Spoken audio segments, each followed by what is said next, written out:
from New York. Okay, we are live with the LON locals here. And this is going to be a pretty fun one. You know, we're holding a monthly tournament in Android coming up this coming month in February.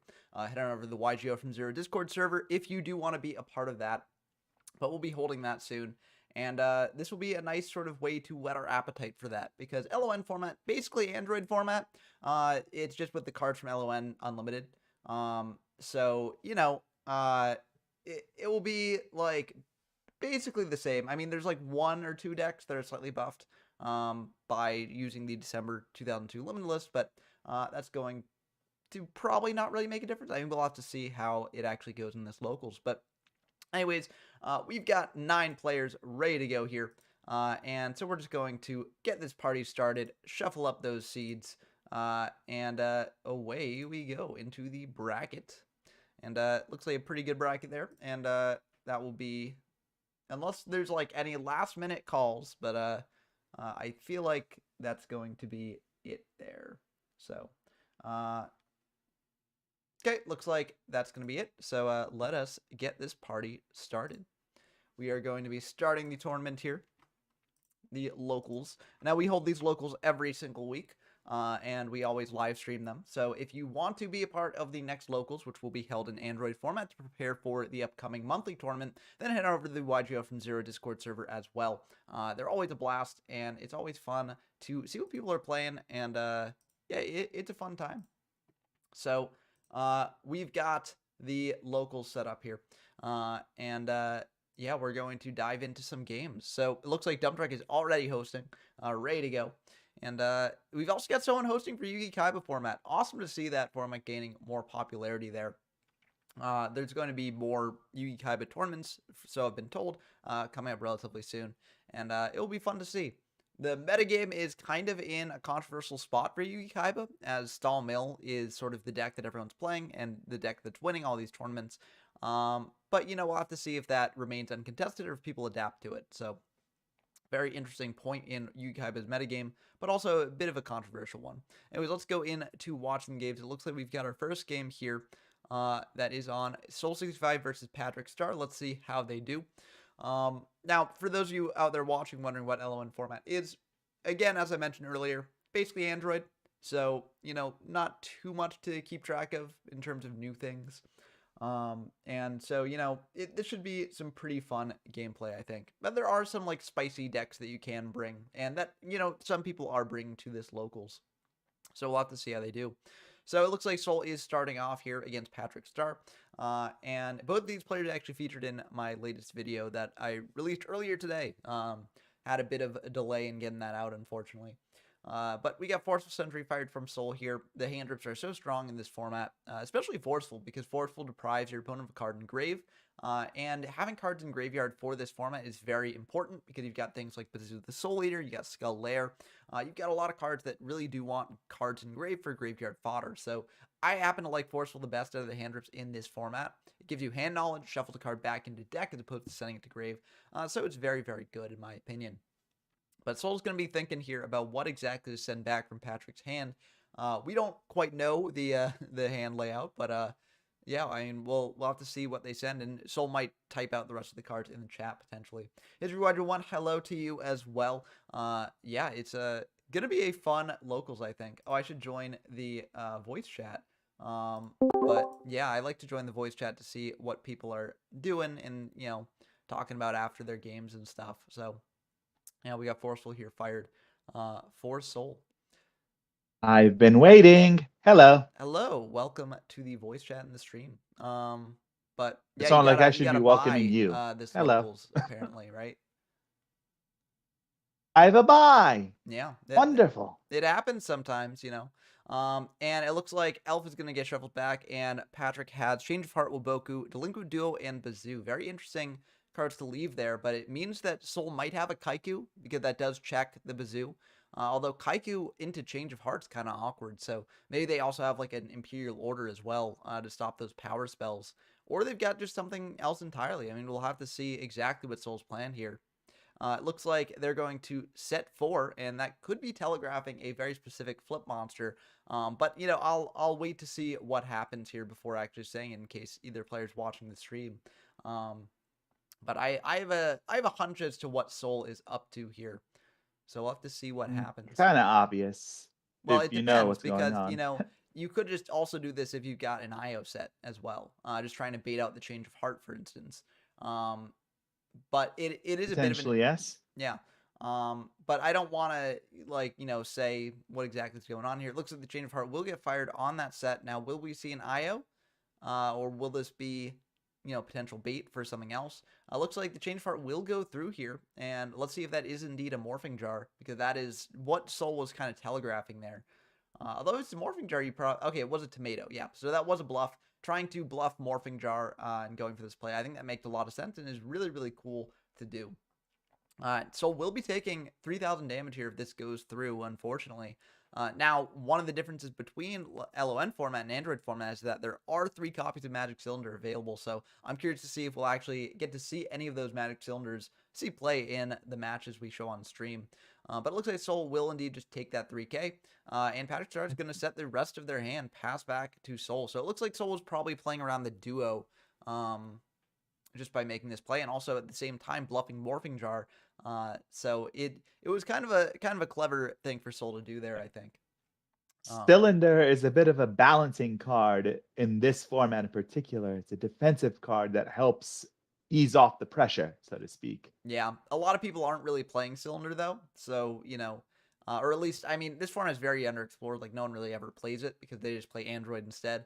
But like, honestly, like, given all the cards in this format, like, I feel like Cylinder's kind of underwhelming. It can be decent and can be kind of threatening if your opponent's at low life and they're like, can I even attack here? But I think overall it's just like a very underpowered card. But Patrick Star is Except going to in fire burn. Woboku there. I don't know. I feel like you could. Well, it doesn't matter either way. The general way that I sort of play around Woboku is I like attack in with Gemini Elf first, and then after they fire the Woboku, then use the Raigeki. But it doesn't really matter here. Dark Elf coming down, so it seems like Patrick Star is on a bit more of a beatdown heavy strategy there. But Mirror Force will stop the Elf, and yeah, it's kind of unfortunate. They do have to pay 1,000 to declare an attack with Elf. So yeah, Mirror Force will be pretty good there. Dark Hole, though, is going to be pretty good on Patrick Star's side. That must have been the draw last turn. And now Soul does know the last card set. It is a duo set. But that is a really big swing on Patrick Star's part. So, but Pot agreed. That's about as good an equalizer as you can get. Now, the one issue is if Soul has 3 monsters in hand, then they basically play into the duo set. But that will cost Patrick 1,000 life points. If they've got all monsters, Soul could potentially bring out a monster here, get in for more damage. And it looks like they do indeed have a Spell Trap set as well. So continuing to make that duo a bit less good. Patrick Star is going to draw for turn here. Let's see what they do with their... Okay, they're just going to set one pass back to Soul. Yep. Now... Okay. He's set, but right now, Soul has a bit of an advantage in the with the card advantage and all that. Yeah. This has to be something useful to keep Patrick from being pressured too much.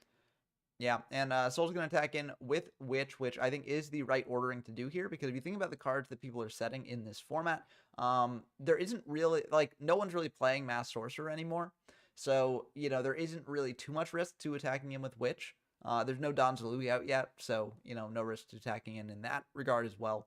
So I think the Witch ordering is the correct ordering. Like, the one thing... At worst, you're just taking some damage. Yeah, or taking none. Something that walls. Like, but, yes. Again, Soul is in the more commanding position here, and so I think that they can afford to take that damage. But we did see Patrick search a Cyber Jar there. And so Cyber Jar can potentially wipe out this board that Soul set up. Now, Soul will get to search off the Witch, which is pretty nice. But it also gets Patrick Star back into the game a little bit, because they get to draw 5 cards, or not necessarily draw 5 cards, but they get to see 5 new cards that then some get committed to field, some get added to hand. But either way, it can help get them back into the game a little bit. And Soul will attack into that Cyber Jar. That will pop the field. Now, Soul will get a search after the Cyber Jar resolves, which is pretty good for Soul, but also that does potentially turn the duo more online. It looks like okay, so we'll hit 2 monsters, and Patrick will also hit 2 monsters, but the Kaiku will stop a lot of what Soul's doing here. Unfortunately, the Man-Eater Bug is at least good because you get to sort of bait out that Man-Eater Bug activation. But it is like a little bit awkward here. Both players actually managed to get an IO, which is very funny. And we see that Patrick starts on Chain Destruction, which is a very interesting sort of Yeah. tech card there. Yeah. Though Soul has the MST, Yes. meaning he has the advantage when it comes to that. Yeah, exactly. And we know pretty much everything that Patrick's got except for the last card in hand. If it was an MST, I feel like you would commit that to board. But I mean, we'll have to see what exactly happens here. Soul will indeed put both the Hayabusa and the Bazoo in attack, telegraphing that they've got some way to stop the Kaiku from attacking in. So it looks like Jar of Greed's going to get fired here as well. Kind of interesting to do that in the battle phase. I guess you're looking for like Rush Recklessly maybe. Yeah, that's probably looking for Rush Recklessly then. But yeah, this is looking a little bit rough for Soul here. If they don't have a Rush Recklessly to use with the Bazoo, then this is going to get a little bit tricky. But will they have that? At least that's the only sort of read that I can have here as to why you'd go for Jar in battle. They're going to attack into the Man-Eater Bug with the Hayabusa, and Hayabusa will actually be popped. Patrick clearly afraid of the sort of OTK potential of that card. I feel like they do have some outs to it, but I guess like the idea is that like if Soul has like Change of Heart or something, and you go for Raigeki on your turn, and then I can see where they're coming from here. It is a little bit interesting. Chain Destruction is actually kind of a good counter to Hayabusa because Hayabusa does have only 1,000 attack points, and Chain Destruction can stop that and also get the others out of the deck. Painful Choice coming down here. This will potentially help Soul get to whatever cards they need to actually stop that Kaiku. But it's kind of interesting. There are definitely 5 cards left in the deck that can stop it. All right, I mean there should be probably. But we'll have to see what exactly Soul sends here, because Painful is a bit of a tricky card to use in all these old formats.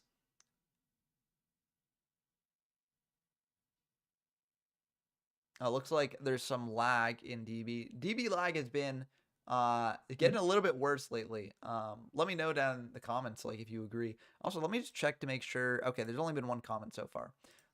Just wanted to make sure of that. Hello. Yep, I didn't see that comment. I was checking because like I check on my phone for the comments normally. But sometimes my phone is sort of not caught all the comments for some reason. So, it's always good to double check, but yeah, Painful, very interesting card, especially in this format, because this format is very much built around like graveyard management as well. You've got Skull Lair, you've got Kaiku, you've got Bazoo. You've got these cards that actually do make use of cards in grave. And that I think it's like really the first time in Yu-Gi-Oh's history where like you got actual graveyard management. I mean, of course, you have like Call of the Haunted, Monster Reborn, etc. In earlier formats as well. Which does lead to some graveyard management, but this is the first format where it's like really in full swing, and it's really fun in that way, in my opinion. Pretty much. Yeah. You start to see the modern way of thinking a little bit, not in the same sense as we're used to, but like the graveyard in example, Yugi Kaiba is just you look at it, what's there, what has the opponent Yeah. used. Yeah. But And it's here just like it's more Monster like Reborn is the one thing, but you don't have a way to stop Monster Reborn, so it doesn't even really matter that much. no. But here it's like you have Kaiku, you have Bazoo, you have all these cards that shift how you look at the graveyard. Yep. And also It's no longer this safe space other than worrying about Monster Reborn or random soul release. And also, an important thing to note for this format is that you can banish cards that are not monsters off of Bazoo, Kaiku, and Skull Lair due to a mistranslation of the cards from Japanese. It led to a period in the TCG where, like, later on in the TCG, you get TCG sort of exclusive formats because, like, you got TCG exclusive cards, like you got the Burning Abyss stuff, you get Spiral, etc. But like here it's kind of interesting because as an early example. yeah, it's kind of interesting because like the TCG didn't really have any unique cards of their own, but they did have cards that were ruled differently, and that led to some interesting stuff. Mario Armenti says, if I remember well, Dark Necrofear was broken during this time. Unfortunately, if it was broken, we haven't really seen it do like have much success in tournaments and stuff. Dark Necrofear is a strategy you can play though. It's just kind of rough because it gets eaten alive by things like Kaiku the Ghost Destroyer, which people are already on. So it's a bit of a rough card, but the Yeah. card itself also What? was, yeah, the card Yeah. itself, if you're referring to What? the card itself, yeah, it could just keep equiping after it was destroyed, even if it was from the spell or trap card zone. So yeah, sorry, I misinterpreted your comment there. But yeah, that is indeed the I was case. about to say that. No, but looks like they're gonna add the premature burial to hand, which is, pretty decent card, but into Kaiku, it's kind of awkward, honestly. Yeah. It looks like Soul is just going to set one. Oh, dang. And Dump Truck and Dean are already on game 3. oh, wow. Yeah. Sometimes games go quick in this format. But let's see what's going to happen here. I mean, it's kind of awkward. Okay, Soul's going to set to fill up their entire back row. So that implies that they have something to do here.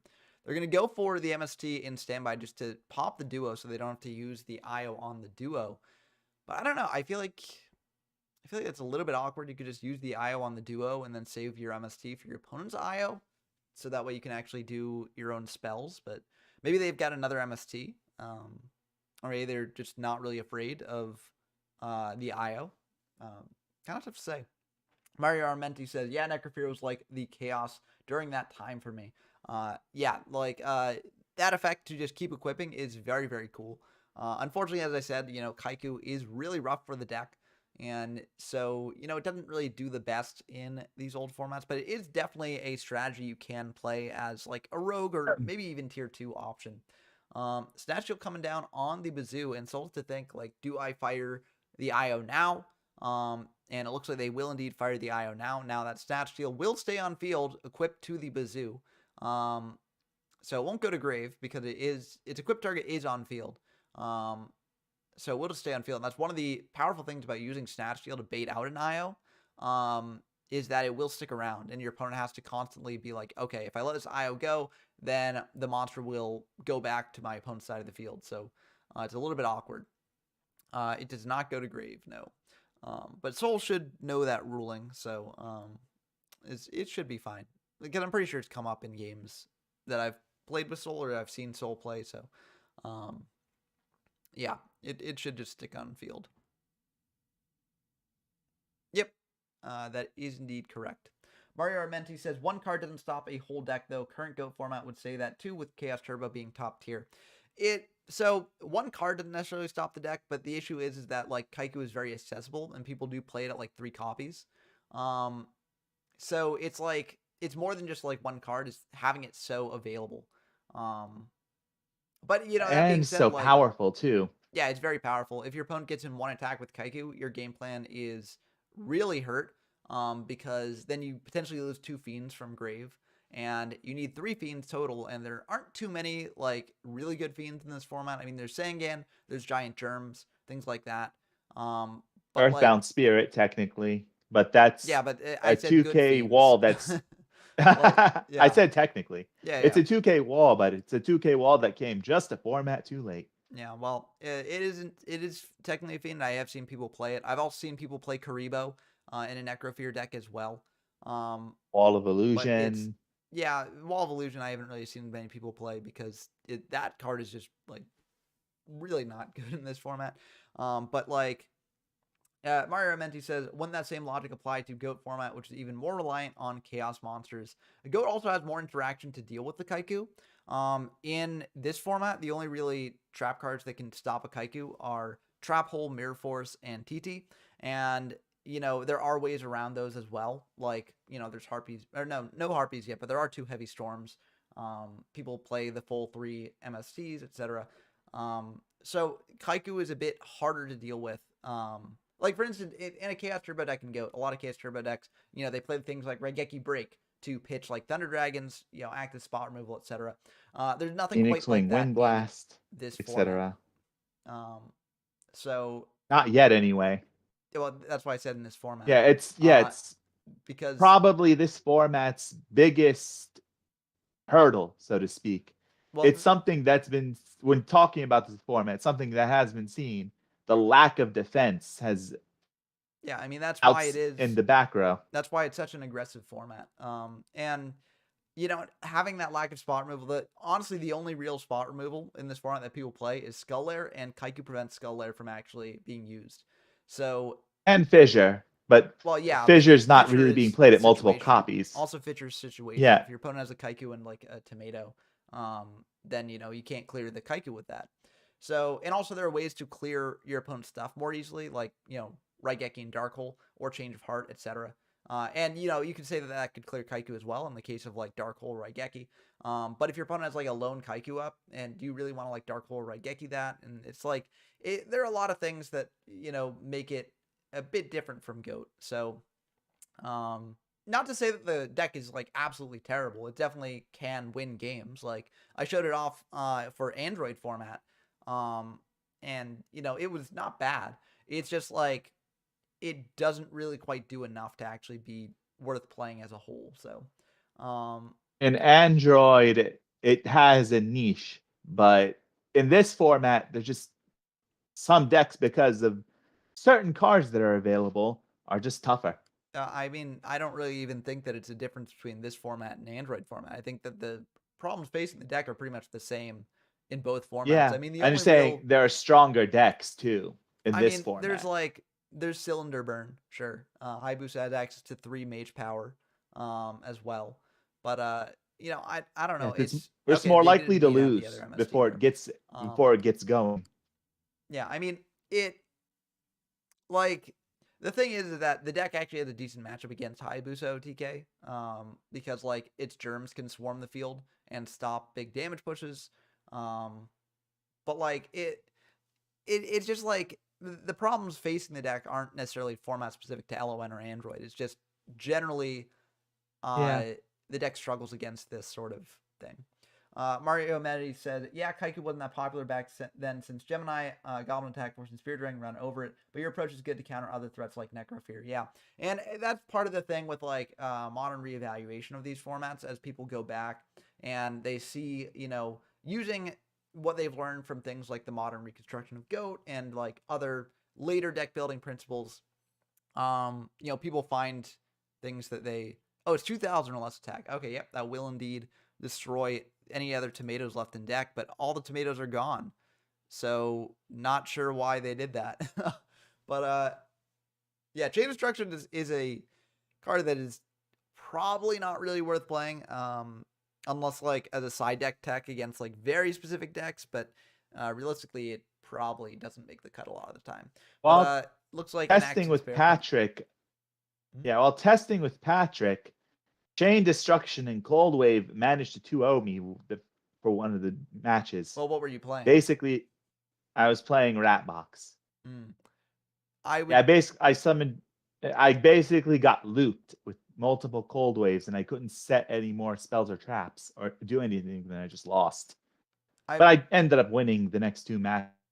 That doesn't work consistently. I'm curious because like Cold Wave and Chain Destruction are kind of a non-bow. So how did they combine? I lost Giant Rats, and I could. Yeah, but were those And those once, were not during the Cold Wave turns because you can't use Chain Destruction. yeah, it helped. He's playing a mill kind of deck, so to speak. Like he has a I'm just morphing jar curious number about what 2. you mean by the how the two interact because they don't interact. Like you can't Cold Wave and then use Chain Destruction there. So, or are you talking about like you And were I'm playing saying both and both had an impact in the overall game? overall matches, but yeah, overall matches. The first match in particular, but yes, it So did. I'm just trying to parse what you're saying here because like I think it's a little bit confusing. So you're saying that he used both cards over the course of the first match and they were somewhat effective. Yes. Okay. They did work. Okay, because the way you made it sound that they were like being comboed No, together, which no, I not intentionally. That's what I was going for. Just oh. they did work rather well, just Yeah, well, not I would say consistently. Chain Destruction's probably best target is against a Rat Box deck because you can stop things like Nimble Manga, for instance. But like, yeah, I'd say that Chain Destruction is just too underpowered. It just doesn't really do enough. Uh, but like Mill's in a tough spot this format. But yeah. Mario Armenti says, "Are you guys playing with before the errata of Bazoo and Skull Lair where you can remove anything?" And yes, we are, Mario Armenti. Dump So truck that's true defeated Dean. with Kaiku and as well. Dump truck one. Yes. Okay, cool. I'll put that in there. And there we go.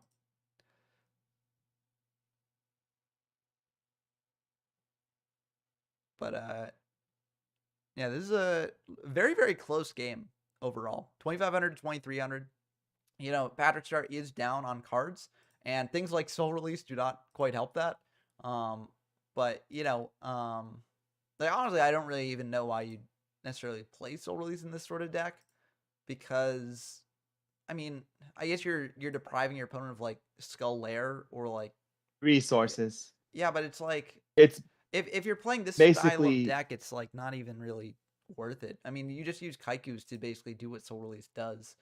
Um, yeah, Mario Mentu says, yeah, that's broken law. I understand better now. Yeah, it's like I think it's one of those things that like it can be very confusing. There are periods in the DM era that are like sort of chaotic because you've got this like split between Upper Deck and Konami, and like you've got sort of a Wild West for a lot of like rulings things. And so yeah, it's always like tricky, like you know, knowing exactly what each format is like, playing with their rule set and stuff. But yeah, Tid Joker it's says that's a big actually tomato. It is yeah. indeed. Uh, Mm-hmm. Chain It's Destruction getting not fired that here. bad. It's not that bad for like the first year or so. Yeah, Because we because do have the resources for that, well, also surprisingly. for the first year or so, there aren't really too many complex rulings. Yeah, that and we just have them. We have the rulings. We know how cards work and what's supposed to happen, and what's not answered, we just default to later rulings. Yeah. But like you get things like this, you know, this ruling debacle with like the Skull Lair, the Kaiku, etc. And then it gets a bit more confusing. But yeah, the Saiyan will get sent. That's what Chain Destruction does. So Oh, you know, at thank least it's goodness one. this isn't 1999. That Yeah. would have just given Soul a card. Yes, it would have. But luckily in the TCG, we never played like that. That's just an OCG thing. Um, Yeah, So which just attack mid saying. here? Oh, Morphing Jar number 2. Well, Morphing Jar number 2 might be able to do it there. That will also send all those equip cards to the graveyard. Now, potentially, if you want to combat like a mill sort of strategy, you could potentially tribute one of the. Or wait, is that a when you can? Yeah, it's a when you can. So you can't do that actually, because it's sent and then monster just summoned. So it's not the last thing to have happened there. But this might be the end of the It's game for time to Soul mill 3. with 3 monsters there. Mystic Tomato will get hit. Now we'll have to see where the other monsters are. Sangam, okay. If a witch is the next card, then that's gonna look pretty good for Soul here. But oh, losing Dark Hole is kind of rough. MST. Okay, Cyberjar of their own. Well, that might be the end of the game for Soul here, unfortunately, if Patrick Star has another monster. But they all do get shuffled up, I believe. I think it is like Cyberjar. But It's basically the cards revealed, then summoned. And if it's not a monster or a level 5 or higher monster, yeah, does it get if it's shuffled? that, it goes to the graveyard, But but does it get it then shuffled? gets summoned to the field. Yeah, But Morphing Jar number 2 is weird. but does it shuffle the monsters on field? Is what I'm Not asking. that I remember. Okay. It's Yeah, not like Mario Cyber Armenti Jar said, where it's all at once. Morphing Jar number 2 is supposed to be like one at a time. You're just yeah. sending a Well, I card. mean, the idea would be like the comparison would be like you could show potentially for Cyberjar. It's like the overall process, right? The process is split into different parts, There it and is. Yep, Kaiju attacking into the Cyberjar. If Soul doesn't have a way to deal with that, and as we've mentioned, there aren't really many ways to deal with that, then this will be the end of the game, and that will indeed be the end of the game. So, very cool stuff there. Yeah, again, I'm not really sure what the Soul release really did there. I mean, Chain Destruction hit one card out of deck, so that's kind of nice, making the Morphing Jar a little bit more devastating. But I'm not sure the Soul release was really doing much, and I'm honestly not even sure if the Chain Destruction really did much in the long run. I mean, the difference would be like if like another Sangam was brought out, but at that point it was probably going to be over either way. I mean, it's a bit tricky to really reconstruct that sort of thing, but yeah. Mario Menti says, I remember He people quitting during this period since rulings became a big thing. I was 14 or 15, lol. Yeah, I mean, it's interesting. Like, a lot of people point to different periods of the game's history as, like, when people leave. Um, and, I don't blame them for leaving at that time because, like, I think, like, ultimately, everyone's playing this game to have fun. And, you shouldn't really feel the need to, like, stick around if you're no longer having fun or if it's, like, oh for instance, a lot of people are being priced out of the current game. You shouldn't really feel the pressure to stay in if it's not enjoyable for you anymore. But it is kind of interesting in retrospect because I feel like revisiting these formats, like looking back, it's a lot more tolerable. Because like, you're choosing to play the retro format that you're playing, right? You're not forced to play like an advanced format, like the current, modern game, right? So I feel like people can view it with different eyes almost. Yeah, we got PJ versus Rain ooh. Dance here now. Whenever a game goes deciding, I like to switch to a different match just to see what's going on. Um, Rain Dance going to Food and Aratos are getting closer to the end. okay. I'll have to leave you soon. Yeah, and that will be your next match. But looks like an L set and pass back to PJ there.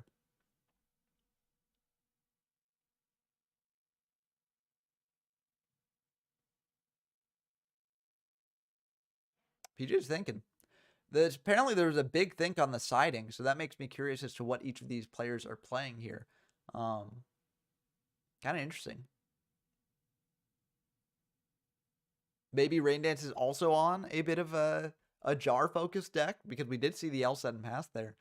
PJ's just going to set one. And how much back row are they going to set?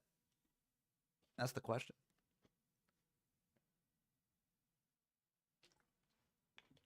Fair coffee, interesting. I wonder why they chose to do this after setting.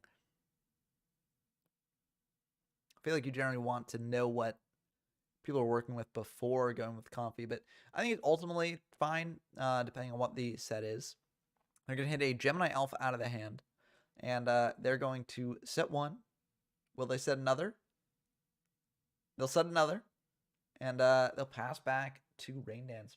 Mario Armenti says, I even remember the time when Ultimate Offering caused a huge headache too, but then Torrential came out and helped a lot for this case. Yeah, Torrential's an interesting card here because in Android, like people do experiment with it, but also people play a lot of trap holes as well. The reasoning for this being that like in Android format, it's so important to have beaters on field. But if you're playing TT, you lose your own beater as well as the opponent's. So the idea being that trap hole is basically targeted removal, in a way. So yeah, it's kind of cool to see that sort of innovation because like Torrential, obviously as the game goes on, it becomes the much better card. Like it's really really good for a lot of different situations.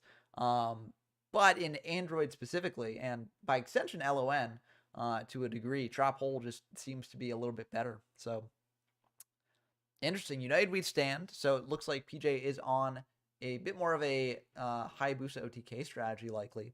And then Rain is leaving the Snap Steel in hand. So it looks like they're Could not be planning equip on aggro. something. Hmm? Could be equip aggro. United we stand because we don't have scapegoat is not as good with Hayabusa. You only have one OTK line with that deck. Yeah, but like Equip Aggro often is Hayabusa in this format. Like a lot of people, when they're Eh, playing Equip Aggro, are playing the Hayabusa stuff because if you're playing a bunch of Equip cards, having a monster that can attack twice with them is pretty good. So Mario Menti says, yeah, Torrential wasn't popular since you lost your creature to 2 most of the time. Yeah. And that's exactly what we've seen in sort of reevaluating as well. Mystic Tomato getting flipped up here, hitting over a Witch of the Black Forest there to search out a card.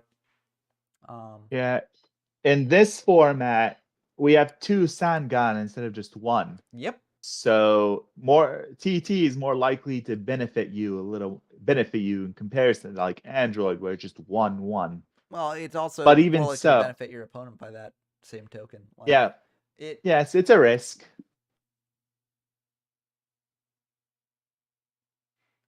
That's just how it is. It's a risk.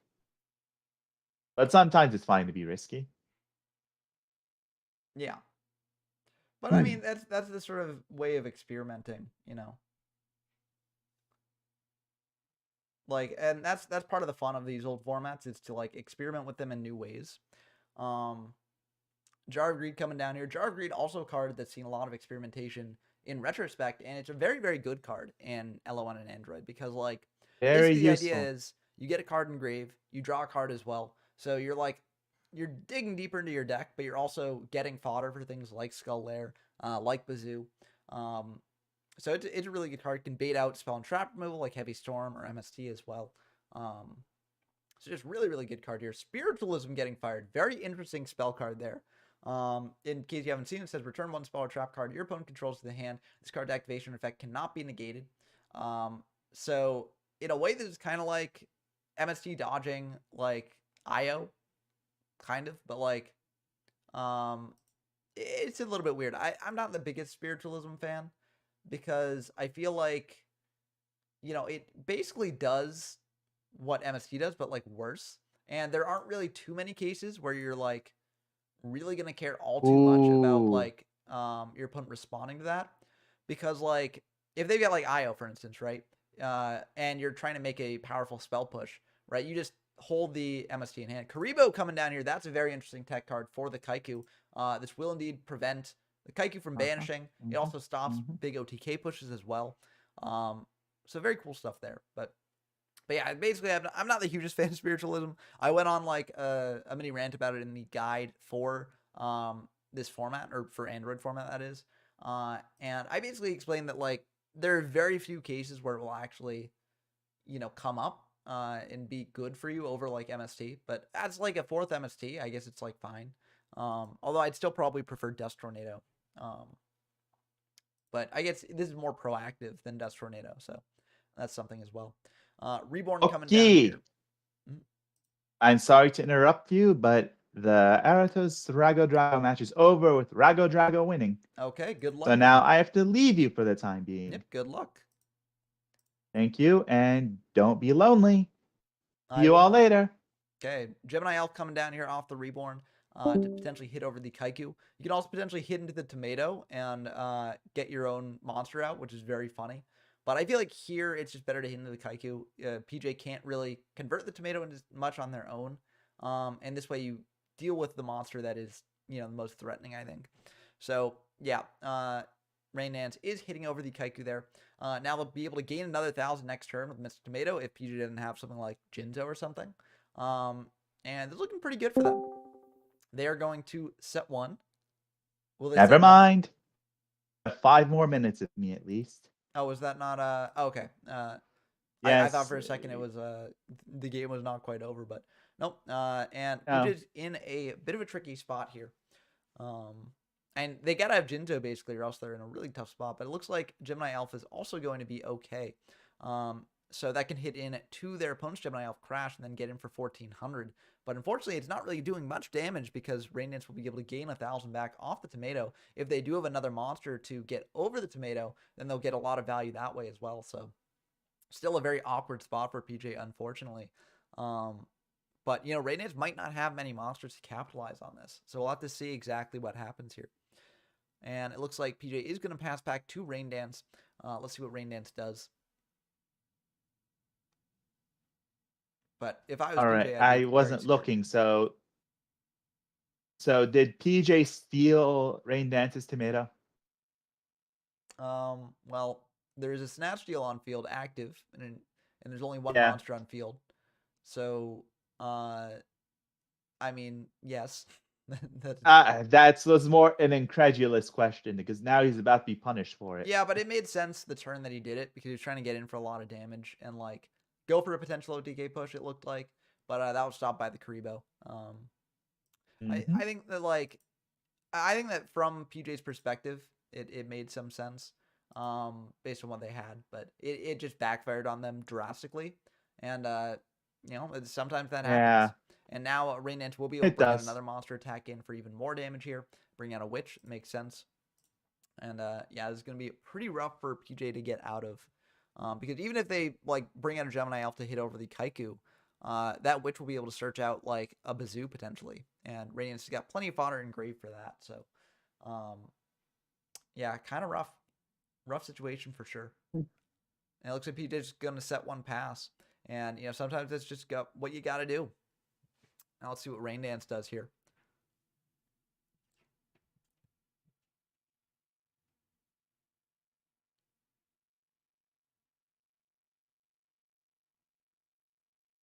Rain Dance is just going to go straight to battle, attacking into that set monster there. It's a Cyberjar. That's probably about as good as PJ Darkness could have had there, although it is unfortunate because that Witch will be able to search out a monster for Rain Dance. But this can at least get PJ a bit more cards in hand. Ooh, limiter removal, very interesting there. Unfortunately, Rain Dance got all 3 beaters in the beater triangle, so they lucked out a bit there with their cards. But yeah, Mm-hmm. Forceful Sentry and Call are the others. And yeah, I mean, Reborn is nice. Like, don't get me wrong, Reborn should be pretty good. But unfortunately for PJ, like, this is going to be rough because, you kind of have to set, unless you've got something set in the back row that can deal with this, you kind of have to set the Bazoo and Cannon Soldier because your opponent can just clear them anyways, no matter what they do. And, I mean, this way, at least, you're only taking 18 as opposed to taking more. But yeah, really Mm-hmm. unfortunate for PJ here. Um, Honestly, you could potentially limiter is limited in this format, so Yeah, I was gonna say you could the potentially trick. sleeve the Cannon Soldier intact, but to bluff a limiter. But yeah, the No, limiter removal is only at 1 copy, so yeah, Radiance knows in that this Kaiku will come. format, if you're doing that, it's basically all or nothing. Yeah, well, I Can't mean, just set unless you're playing multiple Magician of Faiths. yeah, You but the Magician of Faith play is also not the best because like it's very convoluted to actually have a turn where you use up 2 limiter removals in that way, and also it sort of gets rid of the main or one of the main advantages of limiter removal, which is that you can activate in the damage step to dodge around IO, and also just deal a bunch of damage that your opponent's not expecting. And searching out the Jinzo too off of the Witch there. Oof, this is looking really rough pain. for PJ here. I mean, it's not like necessarily the like absolute end of the game, as like Reborn can maybe get them back into it a little bit. I mean, you've got Reborn for Cannon maybe, and then like set the limiter, and then you sort of like just pass and hope that that buys you a turn. But it is really awkward. And it's also very, very telegraphed. Oh, also the Kaiku just banished the Cannon Soldier here to deal with that. And Radiance did not have any machines in grave. But and they do indeed see that Pain. line, so they are indeed going to do that. And yeah, it's just quite unfortunate here. So banishing the Kaiku and the Cannon Soldier there. Barring a miracle, this looks like it's over. Yeah, I mean, Raigeki and Dark Hole do exist, so it's possible, but Yes. it's But the sentry, that might be taken away if it's already in well, hand. the idea would be that PJ top decked it because it was very likely that they didn't have a Dark Hole or Raigeki previously to this, based on how they've been playing. But they could have. They could have potentially had and just been saving it, and unfortunately that gets hit by the sentry. Rainant's leaving the Reborn, the Limiter, and the Kaiku in hand and saying shuffle back that MST. Makes sense given that they've got a Call of the Haunted that they probably want to go through in a worst case scenario. So yes, asked how many videos are you going to cover for Chaos still? Will IOC be covered? We're actually almost to the end of my Chaos coverage, really. The main videos that I want to cover remaining are like Demock deck, the Alivia Dragon Turbo deck sort of thing, and just like all the degenerate decks. So that's like 3 videos there. I might do a little bit more, depending on what other people want and stuff. But those are the main ones that I've got planned right now. And I will be covering IOC as well. It's sort of the Unlimited Chaos sort of format as well. But It's also not a what if, I but there won't be isn't as spending much much to time on do it. Yeah. there. Yeah, but Yeah, there like, isn't much to do there well, the because thing we is, have. the thing is that like we're getting into a period of Yu-Gi-Oh's history where like, well, even though it's technically not a what if, the differences between that format and like other formats is like relative. Oh, card destruction here can potentially get them back into this a little bit, but the IO there as well. Oh, that is super rough. Yeah. Um, I mean, I think you just that's the end of the game. Nothing you can really do there. Yeah. Okay. But Well timed, actually. yeah. But That means I can finally go duel Rago Drago. He's okay, go back. for it. Yeah. Um. Okay, now I'll be gone. I hopefully be back soon. Okay. See you See all you later.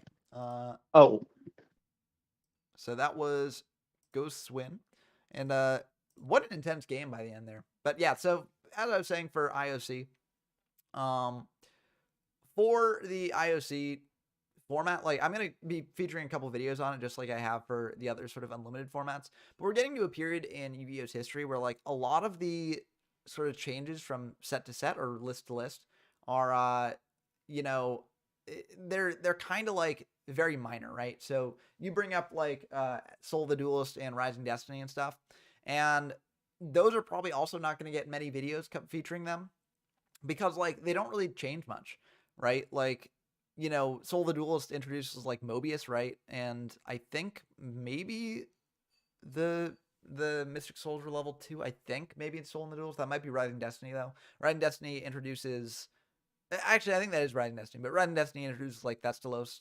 I think it also introduces Koichi as well.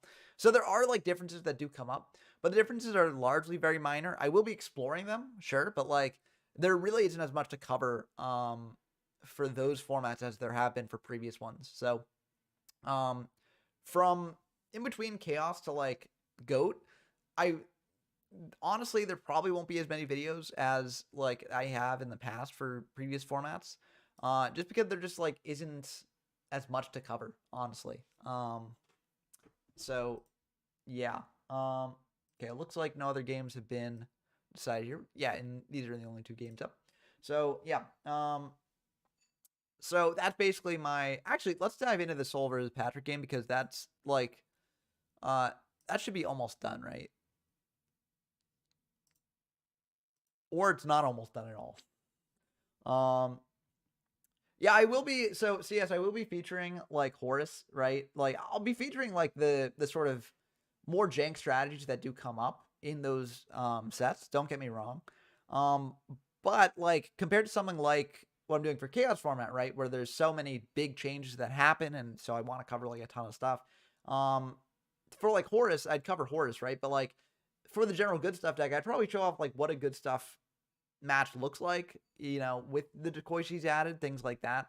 But ultimately, not too much is changing beyond that, right? In terms of like a lot of the other Jing strategies and a lot of just the metagame as a whole.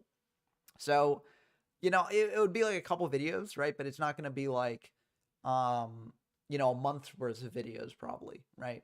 But I will be covering them. Don't worry. Like, and I'll be talking about this like when I do those guides and things like that.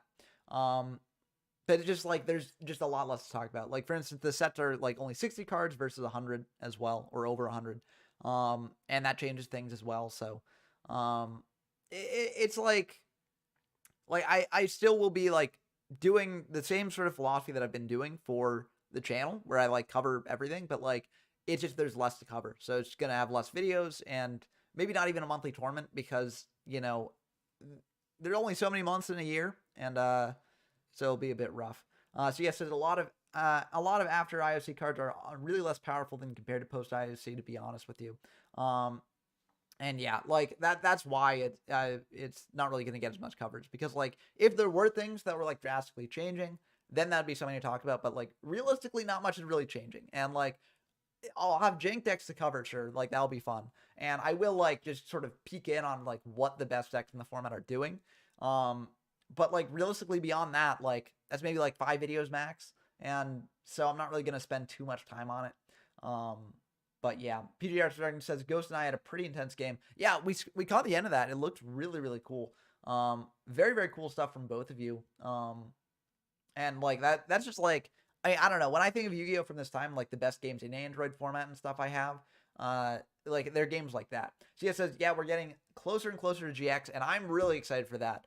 I like GX is like when I really started to like pay attention to the game. And so it has a lot of nostalgia for me. GX and like early 5Ds are like my sweet spot for nostalgia, honestly. So I'm really excited to get to GX. Also, GX means that we're getting a GOAT as well. So that'll be very fun. You know, on a lot of my videos, people just ask me, like, when are you getting a GOAT? When are you getting a GOAT? And I basically say, I'll get there eventually, don't worry. And for GOAT as well, I'm actually not going to spend, like, a super long time on GOAT, which, you know, people might be upset about, and, you know, understandably so, because, like, GOAT is a very, very, like, cool format, very, like, explored format. You know, there's a lot going on in GOAT. But because it is so explored, and because there are plenty of other channels that do feature GOAT content, I'm not going to be like making a ton of videos on my own, because like, you know, I want to sort of provide videos that fill a hole that's already there, right? Like no one's talking about the formats that I'm talking about. And I want to sort of do the same thing for GX. There are a lot of cool GX formats that also no one really talks about. But so it says, in my opinion, GOAT is a GX format rather than DM format. And that's my opinion as well. I mean, you know, people will say that's a technicality. But, you know, you can play Elemental Heroes in it. So that makes it a GX format, in my opinion. The attack on the Kaiku is still 2,800 because the Mage Power will be counting how many soul controls. So it will be 2,800. Yeah, because Mage Power doesn't care who owns the monster on field. It just cares about who owns the Mage Power. So, yeah, I mean, if they get that wrong, then I'll just, you know, mention that it is indeed that way. I could also just message Patrick Star. No, this is Patrick.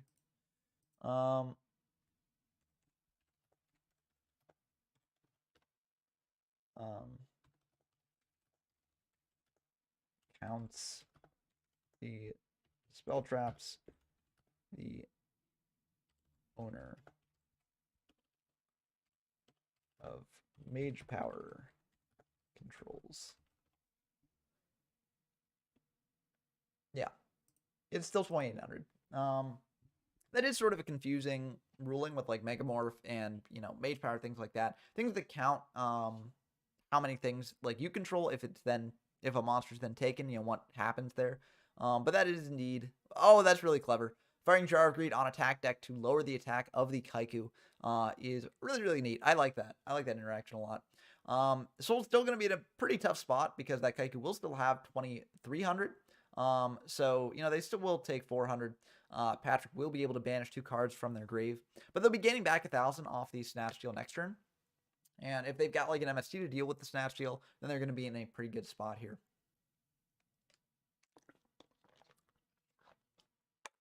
But yeah, I'm excited for GX. Also, you know, when I reach GX, I'm going to be releasing a fair amount of videos that are basically just saying like overviews of the DM era. Because like, you know, for people just joining or like curious about DM as a whole, my content isn't quite as good for people who just want like a general overview, because it gets like really into the nitty gritties and stuff. So I'm planning on making just videos being like, here are all the DM era formats, you know, just quickly going through them. Here's, you know, what would appeal to this type of player. Here's what would appeal to this type of player, etc. So yeah, PGR Dragon said, had to debate whether to run dupes of Mage Power or United We Stand. And yeah, Mage Power and United We Stand are both at 3 copies, so you can potentially run all of them. But I've seen a lot of people sort of not running much United We Stand because the idea being that you can't like abuse it with things like Scapegoat, and you're less likely to have 2 monsters on field. So oftentimes you just want the Axe of Despair, which is a slight boost over the 800. And can also help things like, for instance, a Sangan with Axe of Despair on it can get over like a Kaiku where normally it wouldn't be able to. So yeah, Painful Choice coming down here, and Soul's going to do a big think on that Painful Choice. Let's see what they've got in Grave, because they could potentially just, okay, 1 MST in Grave, so they could send like 2 MST, you could send a Heavy Storm as well. If they're playing double Heavy Storm, you know, they could send 2 MST, 2 Heavy Storm, get the Kaiku back this turn, attack in. They could also Snatch and Change are both in Grave as well. Yeah, it's a bit tricky here exactly what 5 you want to send. Definitely a big thing on Soul's part for sure. But yeah. Very tricky game. I mean, we saw in game 1 that this match was very, very tricky there. And it actually went to Deco, which is very funny. You don't normally see that in this format, but, it does show that it can happen sometimes, especially if Painful Choice does get fired. And with Painful Choice getting fired here, Soul will be going down to 12 cards in deck, which is like, if Patrick does want to transition more to the mill stuff, then that's going to be pretty good for them.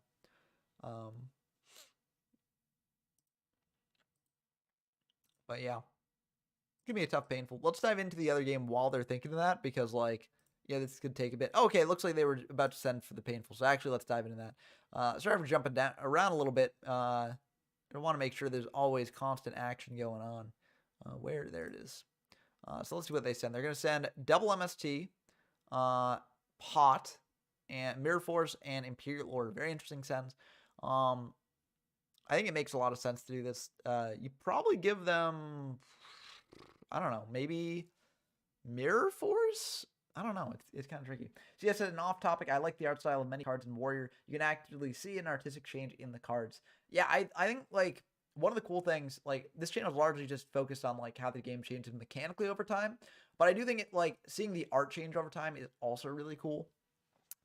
Because you just see these different sorts of philosophies take hold. Like the original Yu-Gi-Oh was very much just like there are these monsters out in the world that like, they're not really connected to each other. But they're just out there like doing stuff, So you have like random evil tomatoes and you have random like baboons that are like that can eat people's souls. And you've got this random like, exorcist who can, exorcise souls or whatever.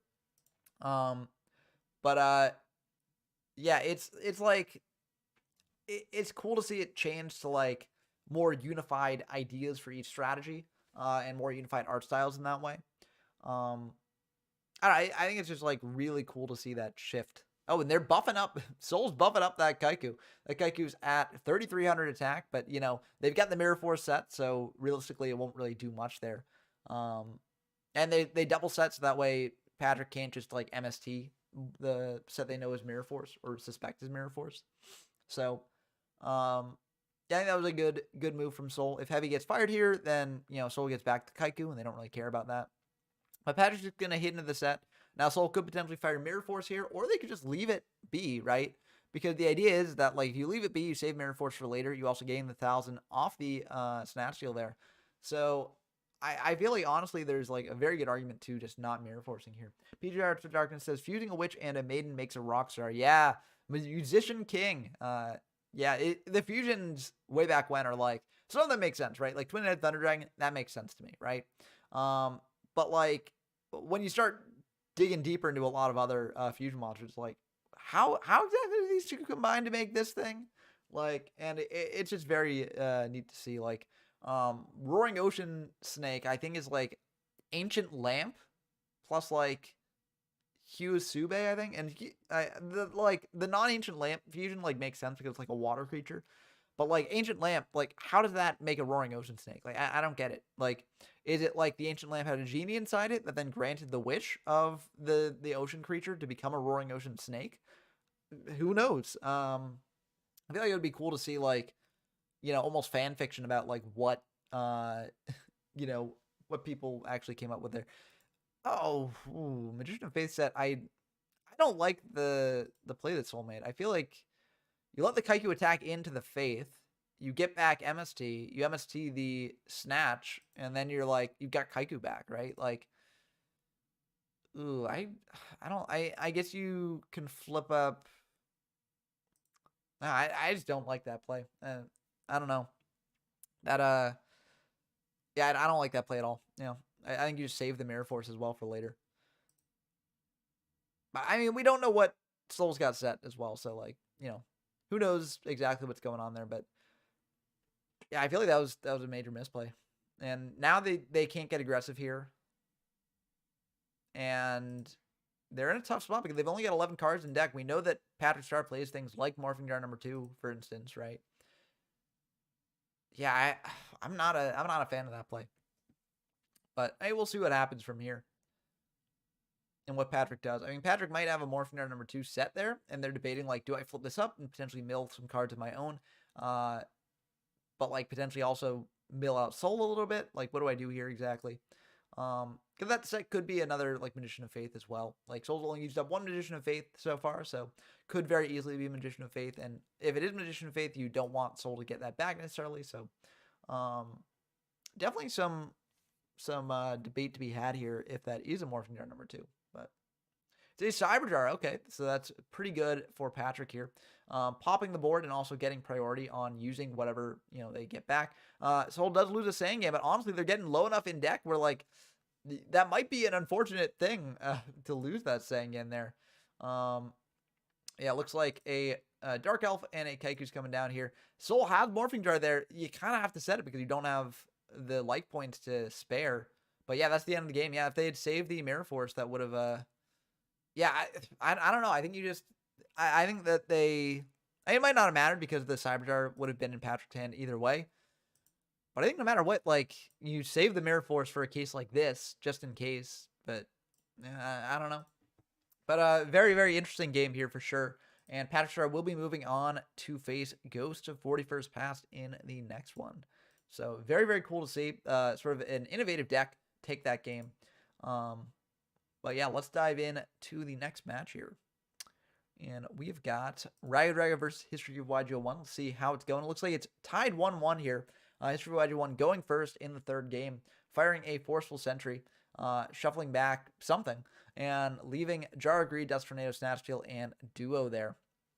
So, Change of Heart was returned. Okay. Yeah, makes sense.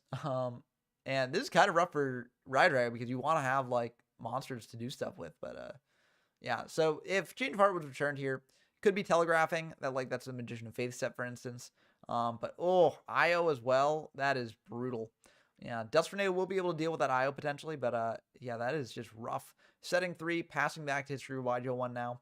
Now if that is like a set Magician of Faith, then, like, this is ultimately fine because, like, History of YG01 gets back Forceful, and it doesn't really matter there. Welcome Soul to the game. Wait, Blah, why are you still in this call? Get out of the call. Don't listen to the commentary if you're playing a game. Yeah. But yeah, Soul, welcome to the stream. Yeah, I can't. Well, I guess it's interesting that I lost the way I did. Yeah, I think Um, I think maybe if you had held the Mirror Force there on the Kaiku, you could have been okay. But, like, it was iffy because your deck was getting down very low. The Morphing Jar would have gotten hit either way, and you would have lost 5 more cards. No matter if you used the Mirror Force or not, unless you wanted to Dark Hole your own monster. And yeah, so you were probably losing that game either way there. But yeah, very... like it definitely was. Like at the end there, it was a lot of like, well, do I try and keep that and then like just hope they don't have like anything else or but yeah, I think I don't know, I feel like in terms of the deck that I brought, I don't think it I think it could have won. I just maybe need to look back on how I played certain things in that regard. But yeah. Yeah, it's definitely tricky when facing a deck like the one Patrick Star was on. So, that's something to keep in mind as well. And it looks like Red Dragon is probably going to be losing this game here. Because Jinzo plus Rat. I mean, you could draw like a top deck, but yeah, it's just all traps here. And yeah, nothing Yeah. can really be done here. Yep. Yeah, that's just gonna Yeah. be the end of the game. It's Jin's over. Yep, it's Jin's over. I mean, Jinzo can shut down games like that sometimes, so unfortunate to Mhm. see when it does happen like that. But yeah. And Blah will be Yeah. moving on. So we got the semifinal matches going on here. But yeah, very rough. Yeah, that was a very big blowout there. Wasn't really much that Radrag could have done there. But let's dive in to I believe Ghost versus... They should be able to go. I saw a message from Patrick Star in the Discord that they were gonna be out for like a couple of minutes or so. Okay. But Uh, yeah. so that explains So that. maybe we'll have to focus on the oh, uh looks like they're going to do their game now. They just messaged that they will do Okay. that, so that's good. Yeah. So we should, and also, Dump Truck versus Blah as well should be going on too. So we should be able to have the games up pretty soon for y'all out there. Yep, and Rain Dancer and Yeah, Patrick Star. Let's see how this goes. I'm very curious to see how Patrick Star's deck does in semifinals and beyond. Like, it's very, very innovative list. Very, very cool stuff here. And yeah. and It has very interesting text for sure. also the interesting thing about the list is that, like, I mentioned earlier that, LON format and Android format, relatively the same thing. And I don't think that Patrick started really doing anything with their deck that you couldn't do in Android format, right? Like, Mhm. unless they're on triple magic cylinders, then, then, yeah, that's something. But other than that, I feel like it's looked to me so far like it's something that could just easily be done in Android as well. Can for sure, yeah. Comfy getting fired on Patrick Starr's hand there. So that will give Rain Dance a peek at what Patrick Starr's got cooking there. About as good an opening card as you can get there. And let's see what they take. hmm Yeah, it seems like are just every turn one for this locals, they've just been getting their hand ripped, but who knows? Maybe they'll come back from it. Yeah. Like I mean, last time. the hand rips are part of this format, which is quite unfortunate. But also, I feel like this format is very much a format where you can claw your way back from the hand rips, right? So it's not necessarily Mhm. as bad as some people may think they are. Looks like Patrick Star is cooking with a Bug, a Kaiku, a Premature Burial, a Duo, and an Io. Bit of a tough choice, but yeah, Io I think is probably the best of the choices there. Hitting that Io out of hand, and now you can sort of play around the Duo. You can play around the Kaiku and the Bug. Oh, painful choice here as well. That's going to be pretty good for Rain Dance. And now that they know what Patrick Star's are, they can potentially tailor their sends to that. So we've got a Forceful Scent Right. of Rain Dance's own. And a Duo as well. So those are two cards that, like, Patrick probably is not going to want to give Rain Dance here. So, and also they're cards that are pretty bad late in the game. So this makes a lot of sense as a painful send. Change of Heart as well. So it looks like Rain Dance is just sending a bunch of powerful spells. Pot of Greed. So this is likely telegraphing that they've got a Faith. Yeah. Oh, Reborn too. Wow. Yeah. Yeah. Giving I feel like change. I don't know. Interesting. Okay. I feel Yeah. like you maybe want to give Reborn there, because you've got Kaiku to potentially shut off Reborn, and yeah, I don't know. It looks like Gemini Elf getting summoned out there, so no Magician of Faith, and that's going to be able to deal with the Manier Bug. Setting 4, passing back to Patrick Star. Now Patrick Star top decks a Heavy Storm. That's going to be really, really good for them. But otherwise, they're in a Yeah. bit of a tricky spot. Yeah. There could also be like other spell trap removal as well, depending on what we see. Yeah, but like, but if it's not heavy, you just got a blind snipe, the back row with an MST, which is not really that good. So, I don't really think that would, I don't think the Patrick Star should Yeah. blind snipe the back row with an MST if they draw one. You Oh, should save it for probably something not. like Yeah. IO or something like that. Mhm. Change Yeah. on the set makes sense. They do know about the Manier Bug that Patrick Star had there. So they're going to attack in for 1900 here. This is good because it plays around like Torrential Tribute. If that is a bug set, you flip up the bug. Your opponent could just TT. But otherwise, you flip up the bug, pop the bug in main 2. And then will they keep the card in hand, or are they going to set that as well? That's the question. Yeah. They're just going to keep it. And I think that makes sense. Duo on one card is kind of a feels bad moment. But, Yeah. sometimes you just want to do that. So we'll have to see if Patrick Star actually does. Yeah. It becomes a comfy at home, some may Yeah. say. Okay, yeah, the auto draw was off there. I was wondering what was going on in the draw feed. Normally, DB just, naturally draws you a card, but. Yeah. Then again, as well, at least with our match, part of why it took so long was the lag got really bad. Yeah, lag has been in our rough game. on DB lately. I've noticed, which is unfortunate because, uh, you know, you want to be able to play games, you know, not sit around just waiting for the lag to actually be good, and let you make your plays. And it actually came up in the latest video that we were playing a game and the lag was so bad that we both forgot about graceful charity discards, and that's just like always it feels bad because it's like, Yeah. damn, we just did not see this, and this actually did have a tangible impact on the game. Now, I think like I think it might not have made a difference in that game in particular because like in hindsight, the best discards were definitely like Mirage Snatch because like I had the read that you had MST set there anyways, and so like it's pitch the Mirage or pitch the Snatch, and then Mirage is like I'm close to 4 cards anyways, so it doesn't matter. So I don't think it would have like changed too much, but like it would have let you retain more cards in hand from your own Mirage. So it could have definitely had an impact, and yeah, it's unfortunate that Yeah. you know, but Like that definitely it can happen. I guess like that is sort of the drop. But that's more so I would just say like, part of it is on like, us as players, oh right? yeah, for sure. As well as the lag is too. Like it can be hard at times. Like I think another example too is I think like in the last game I potentially may have forgotten to search with Witch after a Cyberjar Mm, activation in one point. So I feel like that's partly on like the player to remember that or at least be like, hey, like at a certain point, right?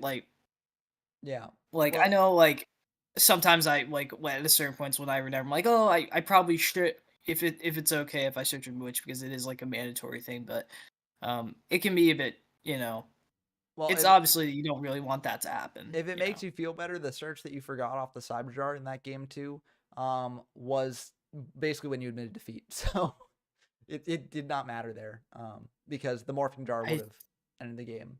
Uh, Yeah. No, anyways. I'm thinking I think it was like in game 1, but I Oh, just okay, don't game one. remember I at think that point. we Or maybe it was we like watched all of later game or one, and I think you searched off. Yeah, you definitely did. I remember that coming up. And setting the yeah. Kaiku here to bluff something, I think that's kind of a neat use of that.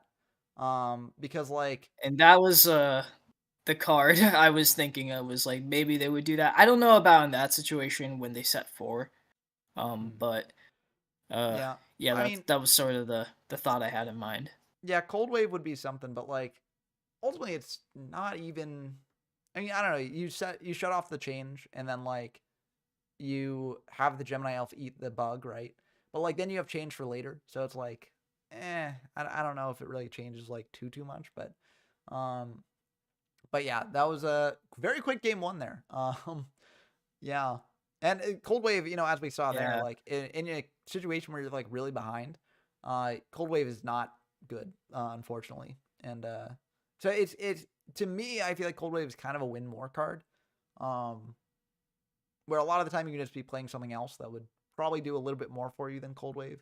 But in certain situations, it can win you the game for sure. It's just like, is it worth all the times when you're going to brick on it or it's going to not really do anything?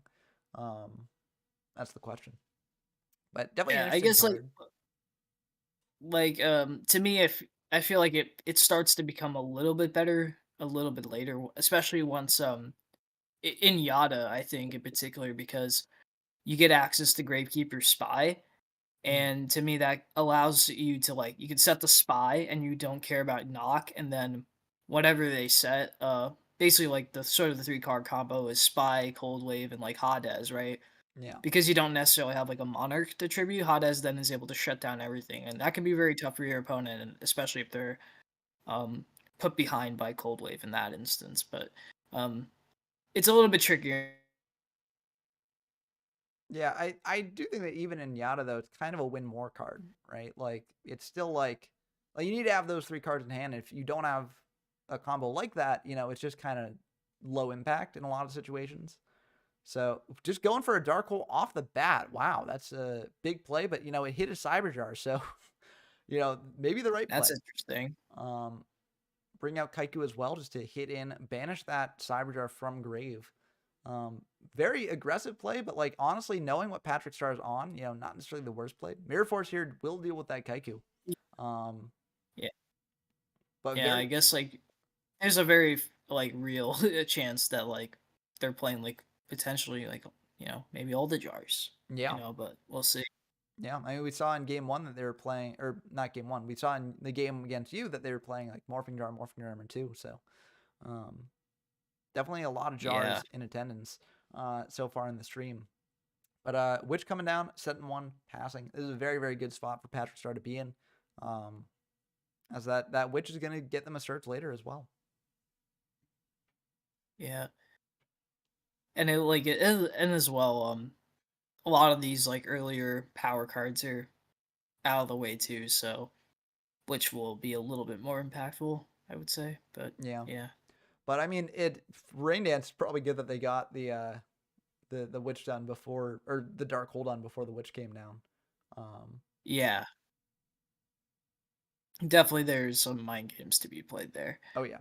Oh, Witch attacking in, 2-8 tomato, tying that up, dodging around trap hole here. Yeah, I like that play a lot. Definitely the signature right there. Yeah. But let's see what Rain Dance sets to follow that up with. Now, Mirror Force is gone, so you don't need to worry about that, but Trench Tribute could potentially be lurking. Like, Trench Tribute is at 3 copies this format, and so it could be played. Not many people play Torrential at 3. And I feel like Patrick Star's deck doesn't really want to play Torrential at 3 because, like, it sort of conflicts with the jars. But it's something that could be played, so we'll have to see if it actually does get played. Yeah, they may have potentially cited it in. Yeah, that's for definitely this game. That's definitely a possibility as well. Which getting just switch to defense, passing back. I mean, yeah, there's not really much you can do here. It's just a stalemate, it looks like. Yeah, interesting. And it's setting another passing back. Wait, could Witch get switch to defense there? Did it attack that turn? I forget. I think Ghost passed. That's what I thought. Yeah, but But the setting a monster now shows that they're not afraid to commit. So I wasn't sure if that.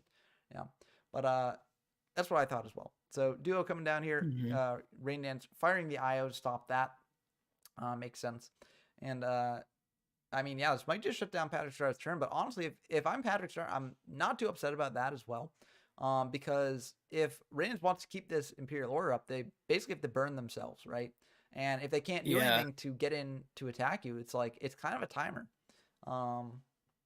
So yeah, I don't know. I guess another thing too why they're not attacking, it feels like they're like worried a bit about like I don't know, in the previous turns, like I think they were seeing my match, so they probably saw like the Wabakus. So they were like worried about doing that, but I don't know. I think like a little bit early in the game, maybe they when they had the chance to summon a monster, it would have been Morphing Jar number 2 coming down here, but potentially milling out both players for a fair bit because 2 monsters on board is somewhat decent.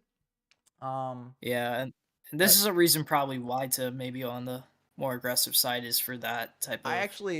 I actually think it's a reason to be less on the aggressive side there because now Patrick Star has to go through and find 2 monsters instead of 1 monster to bring out. So, I think that was a smart play. I mean, part, honestly. Yeah, no, I mean more so like when it was just like Witch and they weren't like setting a monster, and like Rain was like setting. I feel like that was a decent time to attack there, but I don't know. We'll see. Well, Rain set after but the turn after the Morphing Jar number 2 was set. So was it? I don't know. Yeah. I feel like they didn't have any other monsters in hand to go for that. And if you don't have any other monsters in hand, it doesn't make sense to attack into the Witch and set yourself up for this sort of play. All these monsters get set, by the way. Yeah. Everything that was the thing that that was the thing that just made that was when that Morphing Jar was swept against me in game 1. I was like I don't know. I just felt very sad. I'm like, man. Yeah, with 3 monsters, like that's gonna be and then hitting the Cyber Jar as well. That was like oof. I'm like, why? Yeah. Why this way? Why did it have to end like this? God. Yeah. But I mean, it shows the power that Morphing Dart number 2 can have. Although, honestly, if Yeah. I'm Rain Dance, I'm probably happier with that Morphing Dart number 2 than Patrick Star might be, because losing Pot, Change, Forceful, like those are good cards to hit. Yeah. That is you got the risk as well there. Yeah. Bazoo banishing Cyberjar, a Mirror Force, and a Waboku there. Makes sense. The other spells can potentially be brought back off of Magician of Faith, so you want to keep them in rotation there. But also you want to buff up this Bazoo to big heights. So Bazoo is going to attack in, and they do need to know which one is the Kaiku and which one's the Tomato. But the question is, Yeah. which one will they attack? I feel like it's just attack the Kaiku here, right? Yep. If they don't, they're gonna be in a not so great position after. Yeah. They, So there you you go. attack the Kaiku, you've got the bug to deal with the tomato, and you're feeling fine. Now, Rain Dance could potentially flip up the tomato attack into the Bazoo, get like a Saying or Witch attack into the like Gemini Elf, and then at that point, like the bug has to flip up and hit like a Recruiter, which is obviously not the best. But I don't know, that feels a little bit too greedy for me. But either way, they're in a very good position here. Because Yeah. basically their sets kind of check a Kaiku coming down to stop Bazoo. Because if Raynans tries to deal with the bug this turn by like flipping up a tomato attacking into the bug, then they can't attack over the Gemini Elf, so Gemini Elf can just be flipped up, attack over the Kaiku. If they just try and attack over the Elf, then the bug can be flipped up, and so it's a pretty decent position to be in. Tomato's going to attack the Elf first, and then the Elf is going to attack the bug, and that will deal with the board somewhat, but you're still in an awkward spot because Bazoo can beat over the Elf. So tricky position to be in for sure. That being said, though, Mirror Force hasn't been used yet on Rain Dance's end. Yeah. So if they go for that play, there is a chance that it may not go through. So Yeah, but you probably should still go for it. But yeah, yeah, honestly though, just if I'm Patrick Star playing this deck, right, and I just buff up Bazoo, attack into the Elf, it gets Mirror Forced, and then I just set a card in main 2, I'm very happy with that outcome. Yeah. But like, we'll have to see what they do here exactly, if they're going to respect the Mirror Force or not. But it looks like they are going to buff up the Bazoo, probably buff it up by 2, getting rid of the bug and the Elf, and they are indeed going to do that. Oh, they're buffing it by 3, getting rid of Forceful as well. Getting max damage, or trying to at least. Makes sense. Attacking in to the Elf there. And at the start of the battle phase, Randus has got something. They got Skull Lair. Okay, yep, you do indeed have to do that there. So that way you can actually use its effect. And yeah, on attack deck, that will be able to deal with the Bazoo. So that is a way to get around that. That's not Mirror Force. And yeah, this will be banishing 4 cards from Rain Dance's grave, unfortunately. So they won't be able to use it much after this. But still, all you really need to do is hit that 4 once, right? And then you'll get cards naturally in grave over the course of the game. So yeah, I think that's a very good play from Rain Dance there. And they kept the IO up, so MST couldn't stop the Skull Lair, right? So very, very good. That was a pretty good sequence there. Yeah. Now, of course, the question is, what's that set, right? And is Rain Dance going to pay 700 to keep IO up into a potential like Morphing Dart number 2? Or are they going to try and do something about that? It looks like they're just going to pay these 7 and attack in. I mean, the good thing about Morphing Dart number 2 here actually is that like it does fill your graveyard up a little for Skull Lair. So I mean, if you actually hit spells and traps, that is, right? And Skull Lair at this time could indeed banish spells and traps. So yeah. Rain Dance. Yeah, shout out to Upper Deck Mistranslations. Yep, that's exactly it. Bazoo coming down here as well, not fearing the Morphing Dart number 2, not banishing either. I think it makes sense not to banish. And Bazoo will indeed attack into the set. It is indeed Morphing Dart number 2, so that's going to be pretty rough here for Rain Dance potentially, depending on what they hit. And this one's more favorable for Patrick Stars since they don't have to mill at all for this case. So we'll have to see exactly what they hit here. They're gonna. Oh wow, that's well. I mean, no spells in grave right now, so not like outstanding right now. But if any spells do get sent to grave, that's gonna be really good. For Rain Dance here. Yeah. Regeki. Okay. Oh yep. Okay, so Trample. that's a spell to get back. And And Karibo. Karibo. Wow. All right. So honestly, that's pretty rough for Patrick Star. Like the deck didn't go down too much on Rain Dance's side, and Rain Dance does have a faith to set. I believe the cards are not shuffled. Yeah, I don't think so, right? Because I think each one is individually set, right? At Yeah, least that's how I think it's done. So, cards aren't shuffled. I don't yeah, think. yeah, we don't. Yeah, probably messaging Raynance about that to just let them know Yeah, because I just it's did that.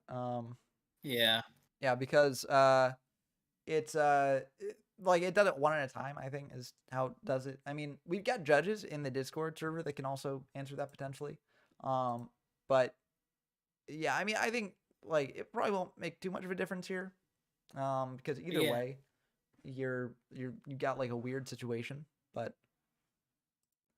To yeah, be honest, as well, well, definitely, it's not as good on Pat's end that there wasn't that many cards milled, but on the other end too, the monsters are really tiny yeah, that you summon out as well. I don't yeah, and it's know if like it, it's also you know like the faith is getting flipped up here eventually, right? Like there's no way to get around that with IO.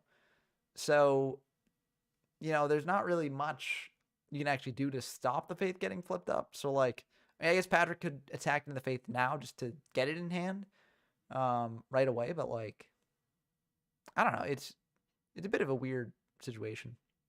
No yeah, problem, Rain and like Dance. Happy to help. yeah, like I think it's not a bad idea just to get the faith done now because like depending on Oh, well, or TT okay, will also be able to stop the faith from going through. Yeah. And Rain Dance is thinking yeah, here, so they might have something to stop that.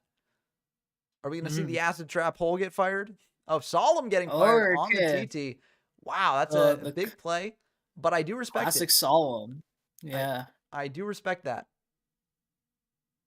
Yeah, it has to be on okay. torrential. Yeah. Because like there was enough time given that, the Kaiku summon was said to be okay. So Mhm. yeah. Um All right. Packstar's setting too. And they're thinking about exactly what to do here. Radiance is in a really tricky spot though, because they're very low life points. The IO is on field, costs them 700 every turn if they want to keep it around. If they let it go, then they could potentially lose to a very powerful spell on Patrick Starr's side of things. So, very Yeah, intense that's gameplay here. yeah.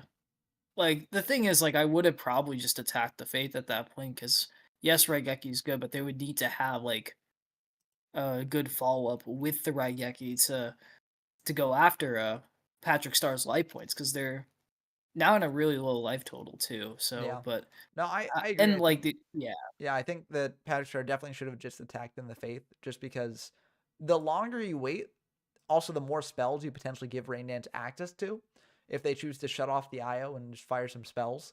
Um, and you don't necessarily want to do that. So you want to just get the Faith now. The Raigeki's getting added to hand, but it is what it is.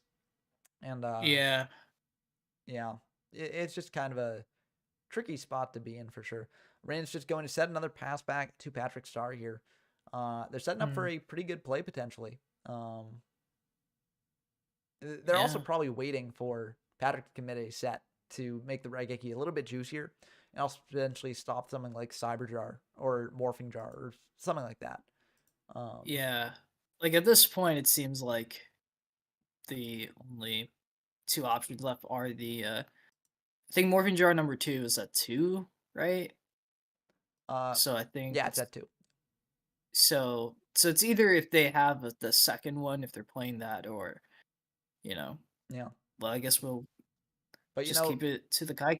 Yeah. the IO timer, I mentioned it earlier. IO does put a timer on Rain Dance here, and it's actually getting to the point where they need to consider that, and they are going to let the IO go. So it looks like they're Okay. probably going to make a play this turn. They're going to fire pot. That's really good.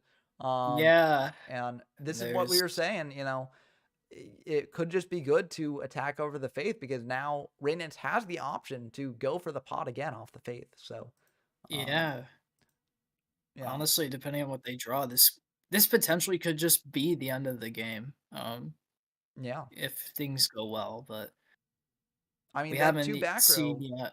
a bit tricky, but yeah, Faith getting added here, or flipping up here. Will they add the pot or will they add the Yeah. Raigeki? That's the question. They're choosing to go for the Pot pot. agreed. Yeah. I mean, I Yeah, guess. agreed is good. Yeah. I mean, I guess there's the argument, right, that like now Raynance has Magician of Faith in attack mode here. So that's very tricky for them at their low life point total. So that is definitely an argument you can make. But, they've gained so many. Oh, Heavy Storm coming down here as well. So that will stop Cold whatever Wave Raynance and or whatever. Confiscation. Okay. Yep. 2 cards that are not really as useful here. But, I mean, Comfy might have gone a bit hard on Patrick's side next turn. But, I mean, this might just be the end of the game. Yeah. They needed, I would say, Wabaku to keep them around, I would say, for next turn. But no, but we'll have to wait and see what we have. Okay. Zoo getting summoned here that doesn't clear the Kaiku because it can't banish under Kaiku. Snatch Steal is going to be really good here. Okay. So the set that we don't know, if it's, I think, Cannon. Actually, Cannon would be, I think, the end of the game for sure. Yeah. And I think, let's see, would it could be another beater maybe too if they were wanting to try and bluff that as well. It could be for sure. Yeah, I don't know if that's gonna be game, but PJ After Darkness says another legendary Ghost game. Yeah, Ghost is a really good player here. Always a pleasure to see them in action. Zengaden getting flipped up as well. Now, this to me telegraphs that Raynance has some form of battle protection. Hello. Yeah. Testing. Yes. Testing. Yep. Now it works. You're very loud on my end. So yes, I've been trying to get this working. For some reason, I was in not even that long ago, and it just would not work. Yeah, but you're it very works loud now. Sorry. On my end. Can you lower your? Yes, I did. I turned it up because I was trying to fix it. It's fine. You're still a little bit loud, or maybe it's it's just very tinny. But okay, looks like they're just going to set one pass back to Patrick Star here. Now, if Patrick has a heavy of their own, this could be really, really risky for Raindance here. As Kaiku into Faith is okay. Well, Cold Wave is also a card. Cold Wave doesn't do it here though. Unless you've got Cold Wave does not do it there. That must be like a Morphing Dart number 2 set or something like that. Oh, I see. You were talking about Musician King? And earlier, why Witch of the Black Forest and Lady of Faith? Yeah. Think of the girls as groupies. Yeah. For the rock star. It doesn't. Yeah. But we're focused on the current game here, and this is very. I mean, if that set is a Morphing Dart number 2, then this could potentially be the end of the game, just in terms of the mills. But they're both that's an interesting way. But I thought another way to interpret it was they're both spellcasters. So they would they're just doing magic, it's magic, right? It is indeed the Morphing Dart number 2, so that will shuffle everything back. And okay, so devastating. So the Kaiku will go back to Patrick Starr's deck, so they will get a monster here. Oh yeah, because true, it's the number of monsters they shuffled back into their deck. So Patrick will indeed get a monster. Raynance will also get the Faith back potentially too. So that's kind of rough. Yeah. Who won the game that you were in? I was beaten 2-1. Okay, so just bricked. Won that game. All So right. Dump Truck will be in the finals, facing either Patrick Star or Ghost. But yeah, hitting these spells always unfortunate. The Karibo will indeed be summoned.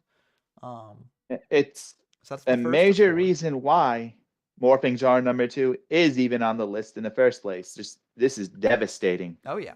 Potentially, it's already 4 cards have been milled, and only one monster. Yeah, so if it winds up at the end of the pile, then Yeah, Kaiku went into Patrick's deck, so Patrick will indeed mill for the Kaiku. Yeah. Yeah, Patrick does use the jar effect as well. Yes, this isn't something that normally comes up, Yeah, so but it does it's occasionally come not up, surprising. so- Yep, Yeah. they will indeed use the Mm. jar effect. And this could be bad because if they draw Oh, like if they hit another morphing jar off this, then that would be rough. Another Another Karibo. Karibo, interesting to have here. that's number 2. This is 2 after siding too, so kind of an interesting side deck choice. Okay, Bazoo. Bazoo. So now only one left. The bleeding might be finally stopping. Yeah. And the thing is, morphing jar number 2 gets a little bit worse for Oh, Patrick here. The oh, less spells and traps Rain Dance has in the deck. Because you're gonna just be hitting monsters at that point. But I'm really curious Yeah. why Rain Dance kept in the Karibos after siding. yeah. Isn't that like- kind of deck? Yeah, it seems like they don't really do much against this matchup, but Yeah. Yeah. I don't know. From what I'm seeing from Patrick Stars, and it feels like Oh, it's like a hybrid type of thing where it's like it can do damage, but it also can try and like has that other win condition of trying to deck out the opponent. yeah, but as if well. you're like go siding for this, right? Your deck is already primed to deal with the damage side of things, right? Because like this format's very aggressive, and a lot of what people are playing is to stop damage stuff, right?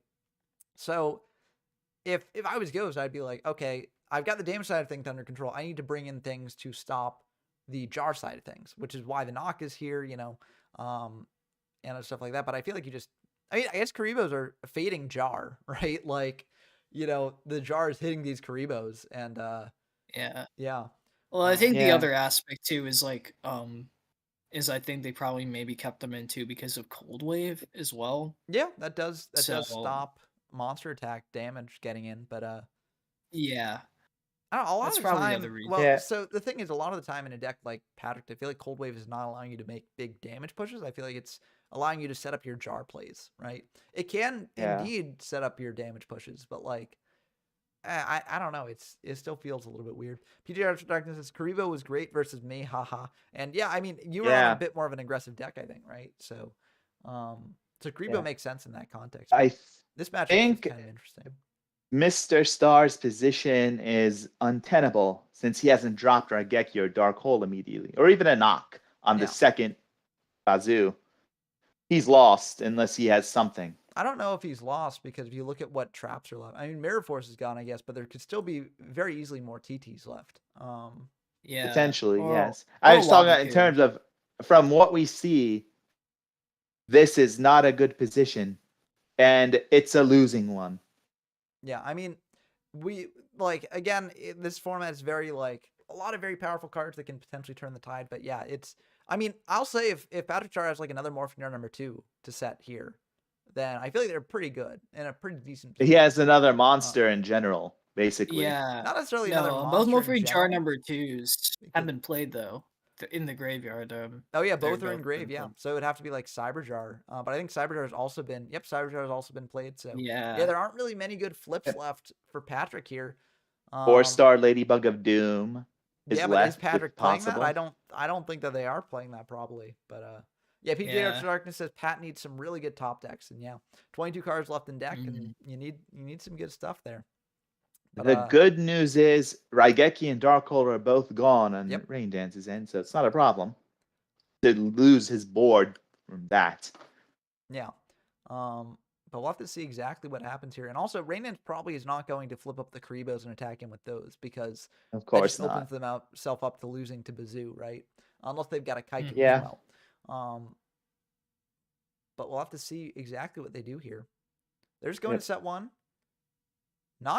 Don't they have another Bazoo set? Yes, that's what I said. His position is very Yeah, but poor. I'm wondering It's a why they losing didn't flip up position. the Bazoo attack into the Elf. No idea. Now Gemini Elf is going to clear that Bazoo Yeah. if Mr. Star remembers That's where it is. Yeah. It could be I don't know, maybe there's I I- don't know, maybe Rain Dance is trying to mind game and be like that new set is Magician of Faith. I where- just don't I get it don't because know. like there's no But he's not downside to attacking. it besides like Snatch Steal. But like Snatch Steal, you've got so many cards that you need Snatch Steal plus Raigeki to win. If Patrick has Raigeki, they win anyways, right? So Yeah. Or Like, Raigeki well, and Heavy Storm will do Well, it. again, like Yeah. if they've got Raigeki, they win either way, right? Like this.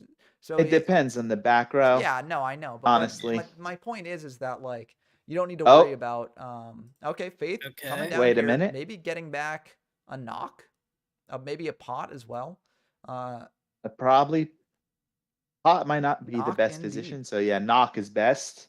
Yeah. Now Knock it's a makes 50-50. sense. And you don't, it's Well, a 50-50. And you don't even know what you're hitting. I don't even know if it's a 50-50. It's just There's like you're clearing away the defensive. Yeah. Yeah, it's factor there. if one of the sets are The new set could also devastating for you, Well, the new set could also be another Magician of Faith. but it's Funnily Sangan, so but yeah. Bazoo. Also Oh, getting now flipped he's up here. going for the Bazoo. Yeah. Yeah, he feel like- should have Yeah, attacked. I feel like you could have just done this last Okay. turn, but PGR Darkin says Lad must have all the searchers set. Haha. Yeah, that's definitely possibility Yeah. there. I mean, Actually, oh wait, they actually have game because if they're playing Cannon Soldier, they can crash the Witch. Yep. And then they have 5 monsters, and so that is actually game. That will indeed be game. Yeah. So that's if they're still on the Yeah. Cannon Soldier. And I think they should be still on the Cannon Soldier. Yeah. For this deck, yes. Nope. Looks like not going for that play. So, Yeah. Which is Yeah. attacking the set? What is it? It's a bug. a So bug will be able to bug. pop something. And Patrick's gonna think Probably here the about what to Bazoo. pop. So Probably the Bazoo. yeah. God. It has to be. The other two sets he knows are Karibos. Yeah. So Yeah. You don't want to pop the Witch either. So yeah, you set the yeah. Bazoo. And the Moth is kind of pointless, honestly. Well, yeah, you want the Moth on field so that way you have a potential win con attacking into the Moth with something like a Bazoo of your own. Mhm. Yes. So Yeah. very Oh. What? popping the Witch. That is an interesting choice. I mean, you're not taking. Oh no. The Witch already attacks. You wouldn't be taking that damage anyways. I guess you're deck thinning a Yeah, little bit. but- You're getting Rain Dance down to 10 cards in deck. So Oh, Yeah. unless But he's if they trying to go have- for mill. that's what I I'm don't saying. think he should be You're doing getting him that. at 10 cards in deck. Oh, Scourging out a Karibo so that will protect the Faith there. Okay. Insulate this play a little So bit. yeah. No, it looks like they do not have Cannon Soldier at this point. Yeah, Like, because otherwise they would have Yeah. searched it. yes. And the Faith hitting in it for 3. feel- And yeah. This, yeah, it's looking really bad for Patrick here. I can't really yes, it's just think of what else it could. feels like this game just got thrown. I don't Barring even think it was like thrown. I again a don't think there was anything miracle. they could have really done there, to stop this, right? Like, Snatch Deal All on the right. Bazoo, so that Oh, explains Snatch. why Now, you pop the Witch instead. the Yeah. reason it feels like it's been thrown is because, like you just saw, the third Karibo has been searched. I This know, is but, like, meaningless. No, it's not meaningless. You get rid of the Karibo, right? Like, it's not necessarily thrown. It's I get, like, with the Snatch Deal in hand, I think this makes a little bit of sense. But now Patrick is in a tough spot because they know about the Karibo, so they can't really get Yeah. And worthwhile attack here. if But we They'll look, now they're gonna now play their confiscation it's gone. and Yep. forceful sentry are both gone. as well as And- Duo Yeah. too. Yeah, even if Duo was present, Yeah, Duo's Duo's a bit too much bad risk against- to do. yeah, that But- and it's kind of bad against Karibo because you want to snipe that card out of the hand. Yeah, well, that's Which- why I'm saying it's a risk because you're not guaranteed to hit Yeah. the Karibo. Like, Yeah, we're both agreeing. I'm just just saying it. no, I know we're As both you agreeing, said. but you said it in a disagreeing sense of voice, so Yeah. that's why it's that. But anyways, I think like Patrick is in a tough spot, but I think what you got to do, like hit into the Faith, and then maybe Force like it. if you got another monster to set, they set that. But yeah, you go for Yeah. Karibo here. Oh, okay. Or- Mirror Oh. Force. Mirror Force. I Yeah. actually also like the does Mirror it, Force play yeah. better than the Karibo play there. I think that makes sense because Yeah, the reason you do that is because they have more ways to clear the Mirror Force on field than they do to hit the Karibo out of hand. So yeah, I think that makes a lot of sense. All And right. they're just going to set one pass. How many beaters do they have? I think they can probably still summon it like an elf, right? At this point. Yeah, it's just a Maybe. bit tricky because if that set is Morphing Jar, which it very well might be, Yeah. that Gemini puts them Elf in an is awkward position. still present. Yeah. Gemini There it Elf is. is summoned out. Yep. And they're going to attack in to the set with the elf. If it's Morphing Jar, you switch the Faith to defense. Ooh, Oh, it's a Faith. Faith of their Ooh, own. Faith. I feel like here you probably just grab the Snatch Steal, right? Yeah. Probably. Because you know about the Karibo, so like you can't just Yes. go for a 1 damage push thing on the Faith. You gotta have the Snatch Steal to Yeah. deal with that. Yeah. And Cold Weight them Basically, draining against I- Karibo, so He needs to muster enough damage so that Karibo doesn't matter. yeah. Honestly, main 2, I just okay, he's attacking in with the Faith. I would honestly just switch the Yes. Faith to defense, but maybe he has an MST that can deal with the Snatch there. Because only 2 MSTs have been used, so it could potentially be That an could MST be the set. final set.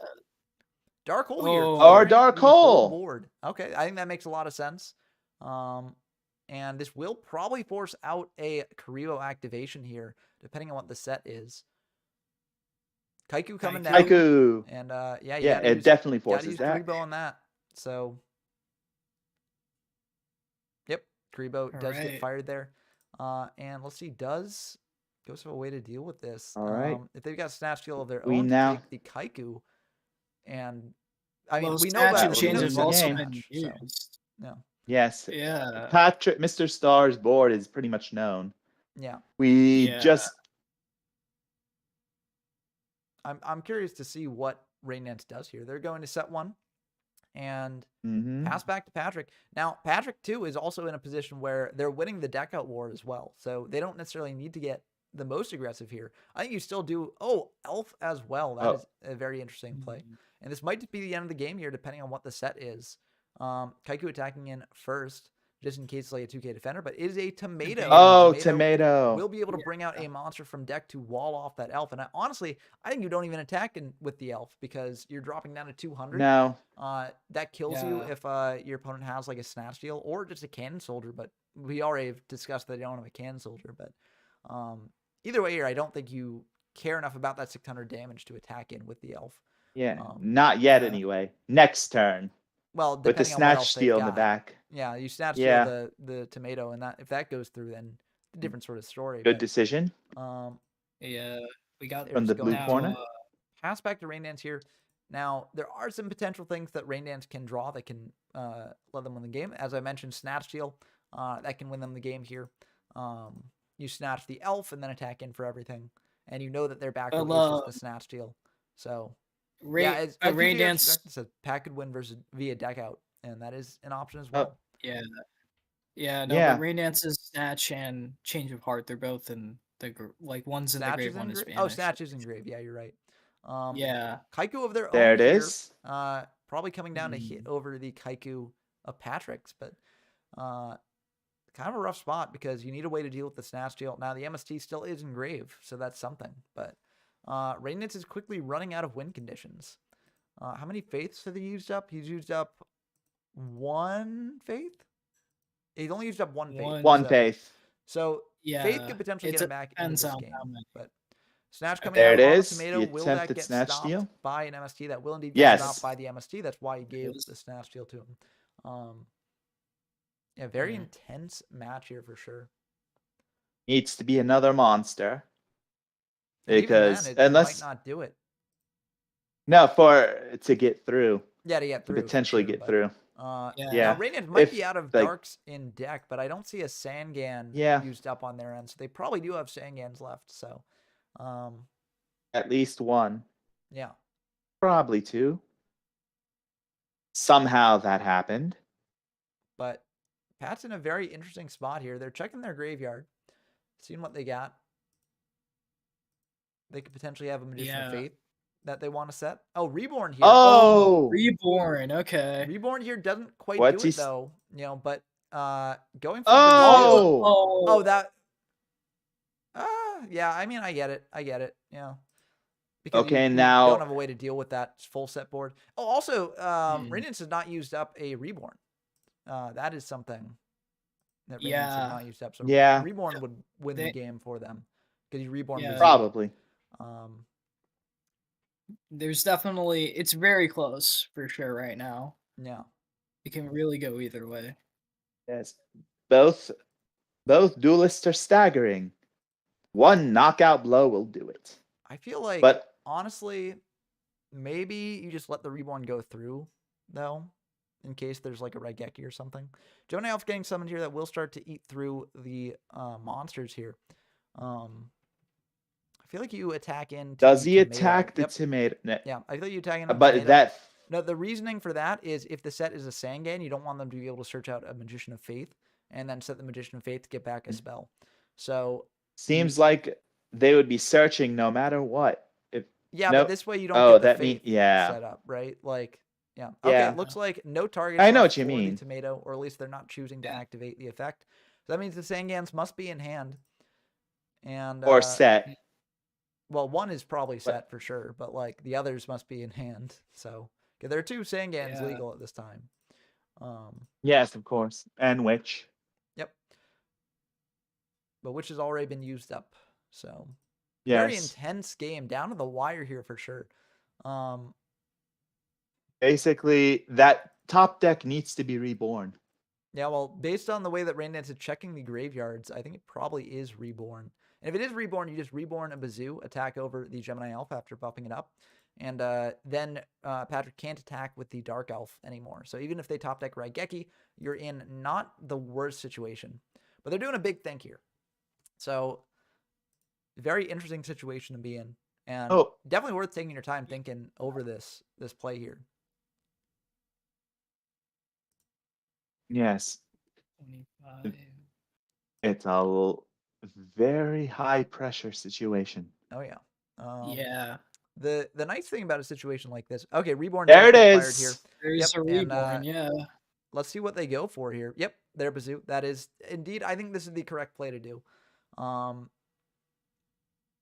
I mean, they probably won't be able to win the game this turn, but I think this is smart because you cut off Dark Elf. So, you know, Patrick would, I mean, Pot of Greed's gone, so they can't draw 2 cards this coming turn. So even if they top deck Raigeki, you're still okay. I mean, you're losing the deck at war for sure. But I think that this is ultimately the thing that you have to do. If they top deck Raigeki, they top deck Raigeki, and you know you'd be sad about it. But like, this is I think the only play that Raindance has that actually wins them the game here, potentially. So yep, they're gonna buff up that Bazoo to 25, and and this is like game 2 still, right? yeah, this is game 2. I mean, it might be just a 2-game match depending on what Patrick draws here. But yeah, Bazoo attacking into Elf, that is indeed, I think, the correct play. So 600 damage dealt. Dark Elf can't attack anymore. And it looks like Rain is setting also another going to card. set another pass back to Patrick, being like, well, if you got Raigeki, you got Raigeki, right? But yeah, they're going to bring out another Dark Elf and just pass. All right. So, you know, this isn't quite the end of the game here because they will be out 100 life points left. And even, you know, you got to do what you got to do. Even if Dark Elf is offensively useless, it's still an offensive wall. Yeah, and Bazoo's the only thing that's clearing this. Yep. But unfortunately for Patrick, I mean, even if they draw Raigeki, they're still in a rough spot, so they need to. It's very tricky here. Also, the set. If the set is Magician of Faith, then that's also the end of the game. Because almost certainly. Not. Okay. Yep. Not Magician of Faith set. So that means it's probably the other Sangan set. And if it is the other Sangan set, then a Raigeki here might end the game. Almost, or not quite, because there are 3 cards left in deck. But looks like setting 1, switching the Elf to defense, passing back. Now, if that's a TT set, has to. Yeah, if that's a TT set though, flipping up Sangan to go in for this could trigger the TT. So Raynance needs to know if they've got another target or if they've got any other monsters in their deck.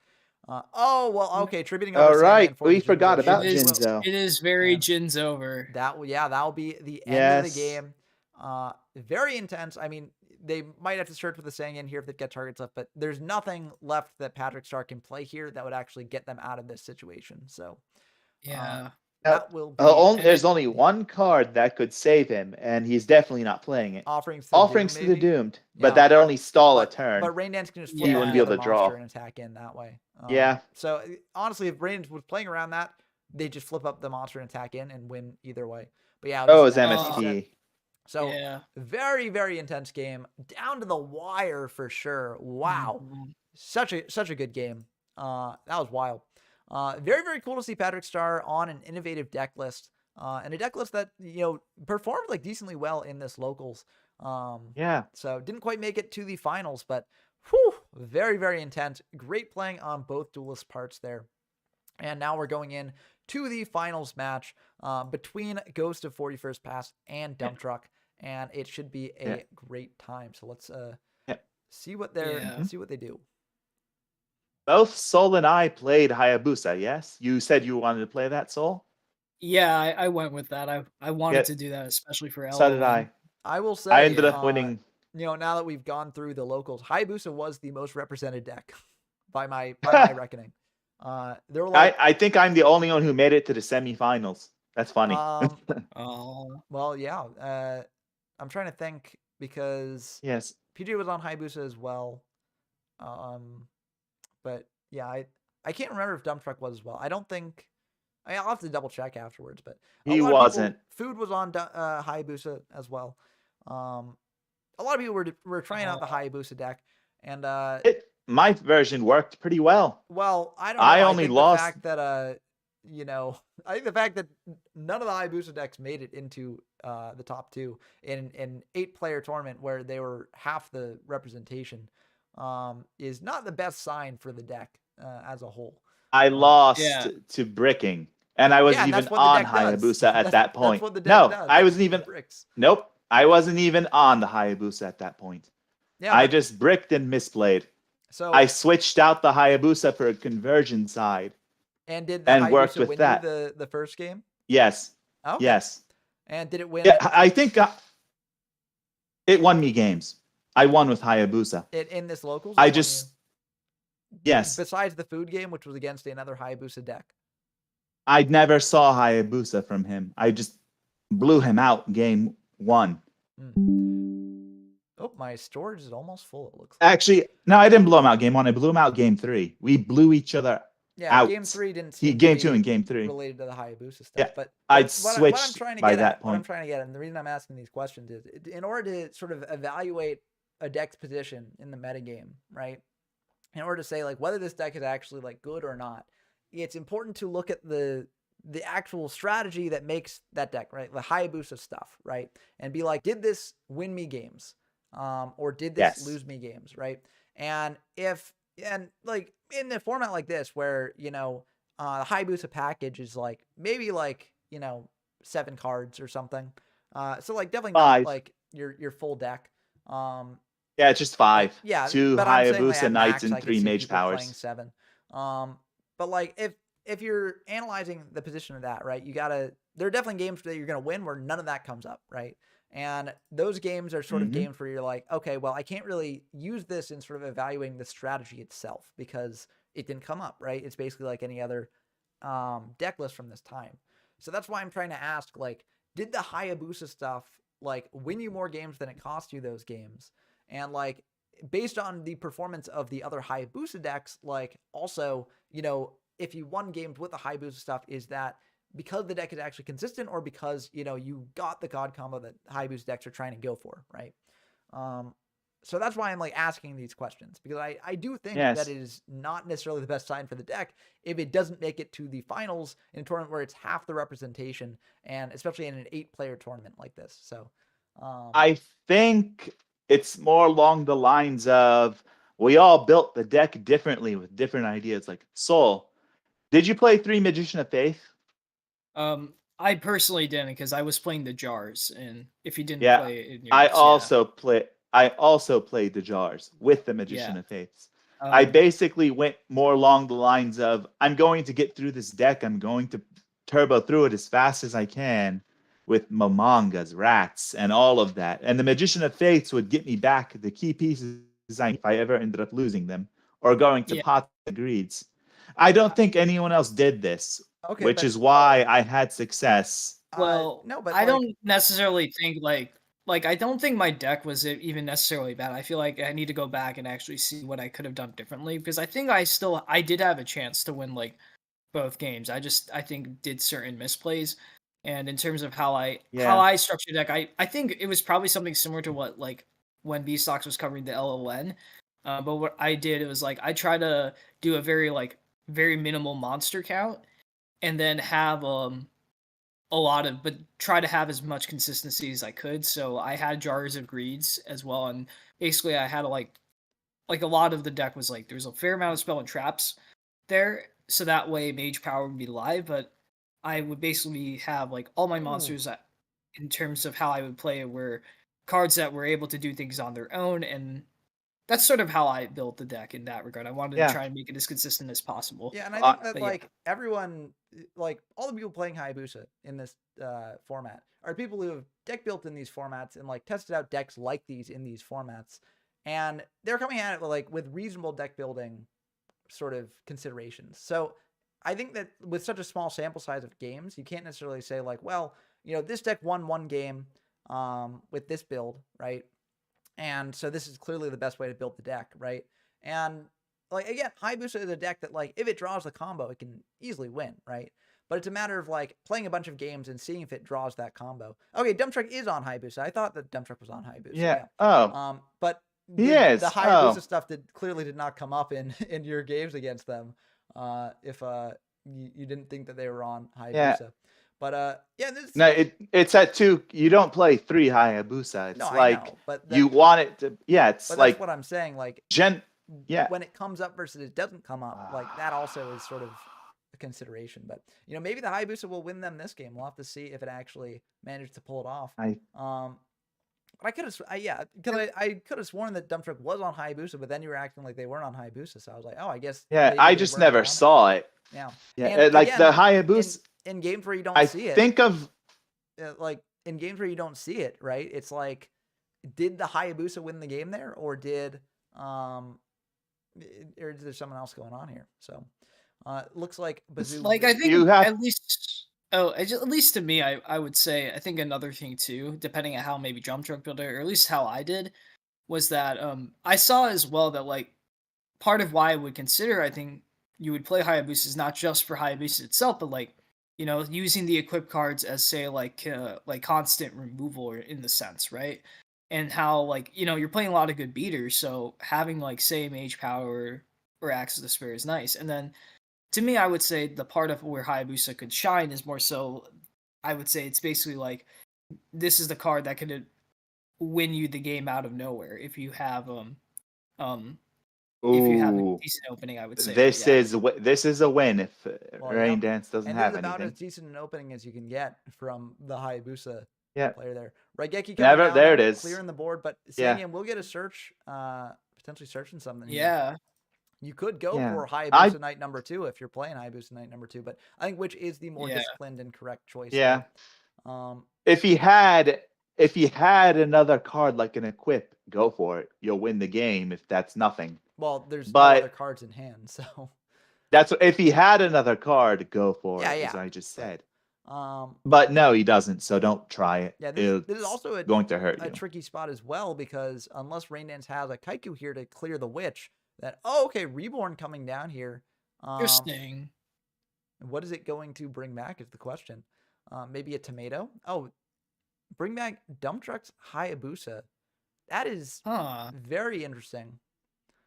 Yeah. What is We're gonna that see back row their, then? Back row must be secret something. Mage Power then? I don't know. It could also But- just be a bluff there, but I don't necessarily like this play because also it's very easy to get a third card engraved to clear the Hayabusa. Oh, now they're trap three hole, I engraved see. to get rid of Hayabusa. So I feel Yeah, like, don't even have to do that if I he mean, I doesn't guess draw well. I guess it does use up the Skull Lair charge, and so that's something. And, Yeah, and the- otherwise it'd be 4 cards engrave, I guess. So then a Bazoo Yeah. or a Tomato would be able to be popped. But if you just bring back Tomato in defense, like I feel like you're doing fine because the Witch can't clear it. The Witch can't clear itself to then pull off Skull Lair. So Yeah. Yeah.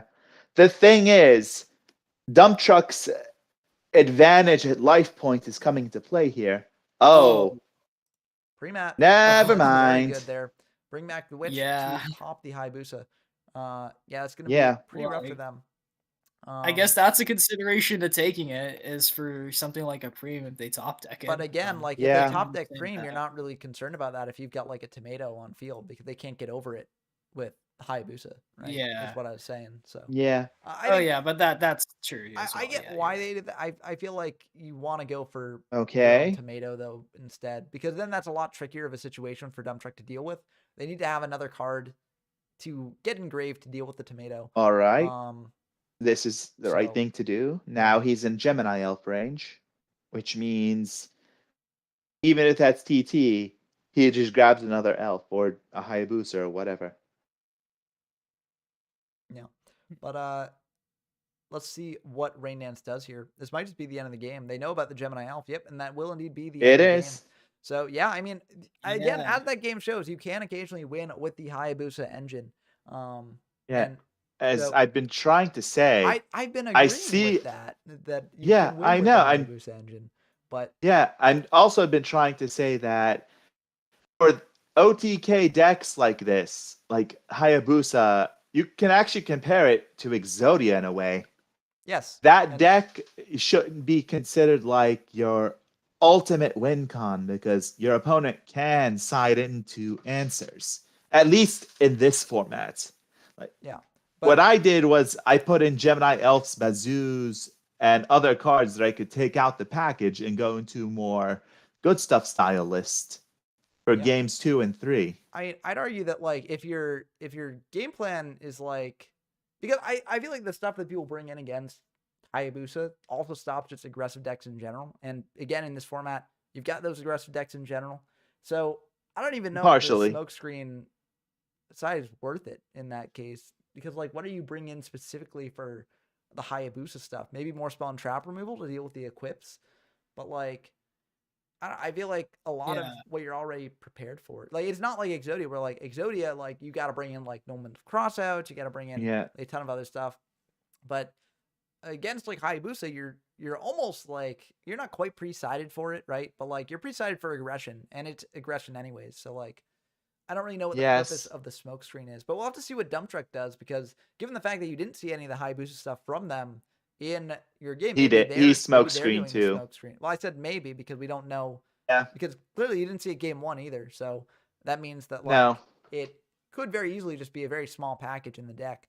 Yeah. But we'll have to see. Like to be Yeah. fair, I think if you're gonna like side to like a couple more beaters in or so, I don't think it's like that hard to maybe I don't know, at least to me, like something I tried out was like trying to keep like a few of the Hayabusa things in there. So like I had like one Hayabusa and then like one of each of the equips, but and then like just have like a couple of beaters and bring in like Rush Recklessly's as well, just to keep it standard but still have that in there. I guess just to Yeah. I if mean, and you're as worried about the dust tornadoes, if and they're gonna bring those in. I mean, in as that a regard. note, But Yeah. like again, I'm not saying that like you can't do that sort of thing, but I'm saying like, what's the purpose for a smoke screen for Hayabusa, right? Like the purpose for a smoke screen in other decks is to sort of have your opponent overside against them, and then be in a really complicated position when the cards that they sided in are then not good against what you're actually going with in games 2 and 3.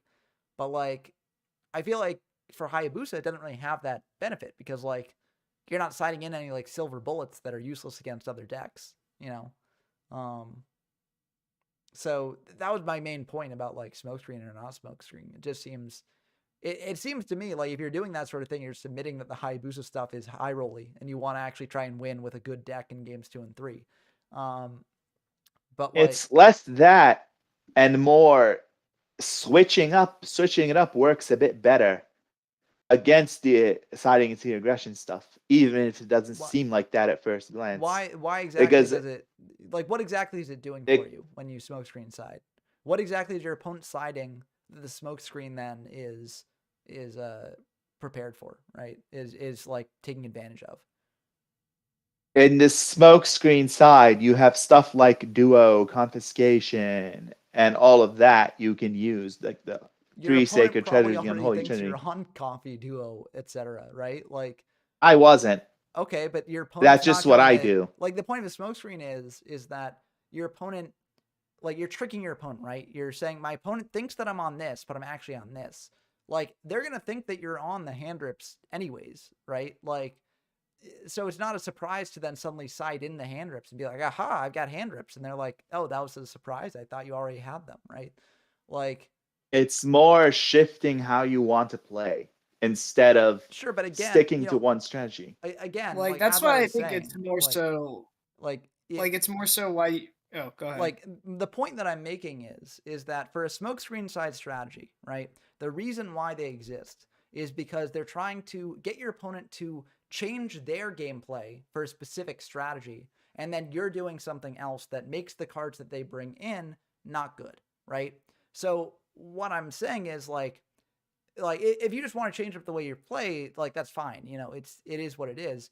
But I'd also argue that if you wanted to just change up the way you play, then like it's not really the best side deck, and you should just play whatever deck you want to play the style of, right? Going into it, right?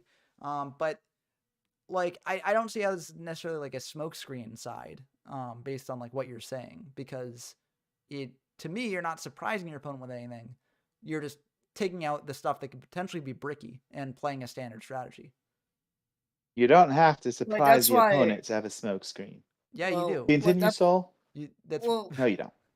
Well, I think like you do need to surprise them to some extent, but I'm more so saying like I actually I get what you're saying in terms of like, oh, maybe you should side a couple of the cards that aren't as great, like maybe like in terms of like Hayabusa going second, I guess at least, or if you're worried about them bringing in spell or trap removal, like siding out a few of the equips and then Hayabusa and then playing just a more standard deck that doesn't necessarily care as much about that. Like they may be trading 1-for-1, but it's not going to be as like good in that regard compared to like just if it was like Hayabusa, it would be a lot better in that regard. Yeah. If you're just playing more standard list, but yeah. And then game 3, if you want to, you can switch back. I They understand the idea of switching gears for your deck. Like I understand that. What I'm saying is like it's you. Then you could definitely also make the argument that like the smokescreen is to make the spell and trap removal that your opponent puts in a bit worse, right? Like that is definitely an argument you can make. Yeah. And that would be more of the smokescreen side of things. But also, I don't think that's really an effective smokescreen. Like because the most effective sorts of smokescreens that you do are making your opponent put in things that are like actively bad against what you're doing, right? And or not as efficient. Okay, sure. But like I'm talking about the most ideal smokescreens that you're going to do, right? Like the reason to play a smokescreen deck is not to gain a slight edge, but also decrease your consistency game 1, right? Like that's where like I think you can play Hayabusa as its own strategy, and I think that's fine because you're going for a specific style of gameplay, right? But like if you think about like what advantages you're getting from playing like different styles of decks, if you're trying to get like a very minor edge in games 2 and 3 by just playing a standard deck, like I feel like most of the time you're going to be more like better off like just playing a standard deck game 1 and then playing the standard decks 2 and 3, because like you're more likely to win that game 1 than you are likely to then get the edge game 2 or 3 to win that game, right? Like that's what I'm saying, and that's why like it doesn't really feel like a smokescreen deck, because like a smokescreen is actually getting a major advantage from what it's doing, right? That's the reason to play it. And so that's why I'm sort of pushing back against this sort of smokescreen idea, because it just feels like admitting defeat for the deck, right? Not necessarily. That's what I've been trying Please to explain explain. why. Well, I've been responding to your explanations, and it just doesn't make sense to you. No, explain it again, because I don't think you're listening to what I'm saying in response. Okay. I am listening to you. What have I been saying in response then? What has been my response to what you've been bringing up? Repeating what you said on stream. Let me scroll back. Yada yada yada. Okay, I'm so you have to go back and. I'm joking. No, okay. I'm joking. Okay, well, with say you. what. I'm trying to make a joke. Been, yes. That it's not an effective smokescreen. And why that? Is that? Because you've been arguing that it is an effective smokescreen. I've been giving reasons for why it isn't, but you haven't been arguing against those reasons. Partially because I've been letting you talk. Okay, but if we're having a conversation here, then it's the way that these conversations work is it's back and forth between two people trying to make their points. Yes, right? I know. So, duh. Elusive Mirror says, hypothetical, is this a before ban list or after new set? That is exactly it, Elusive Mirror. Yep, this is before the ban list for Android, but it's after Labyrinth Nightmare came out. So that's what this is. It's very, very similar to Android. It's pretty much the same sort of format. But yeah, just they're extra cards which change up the dynamics a little bit. There are cards that are unlimited that were limited in Android. Yes, but there are no new cards. I know, cards but they beyond what Android has.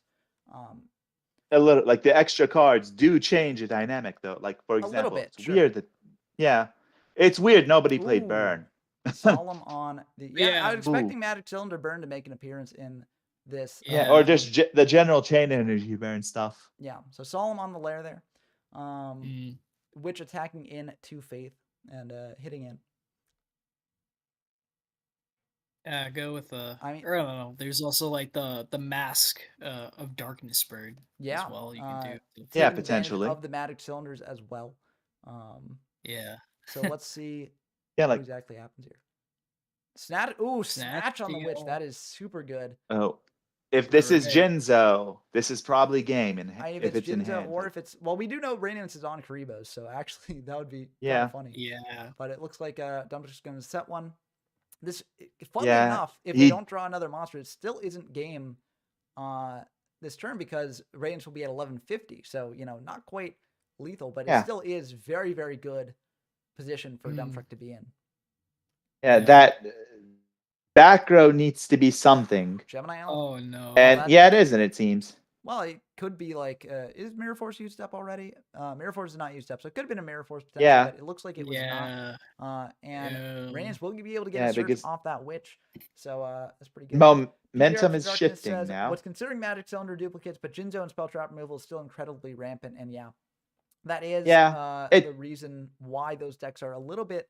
I mean, you grab can play them, Karibo. play them, but it's kind of awkward to play them because a lot of times there are very easily sidable things to do. Painful choice here. Time for the painful choice.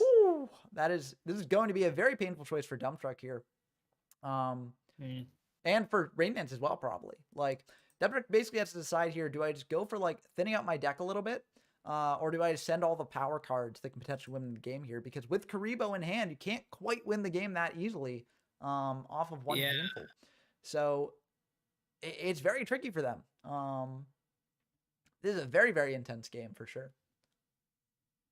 All right. Bazoo. Yep. Bazoo call. Okay.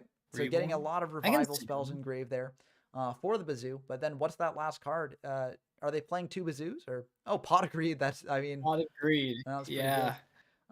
Yeah, that's a good one. Definitely a tricky spot for Raindance to be in.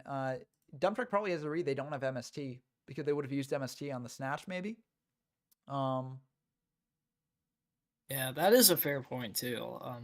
It could be well, let's see here.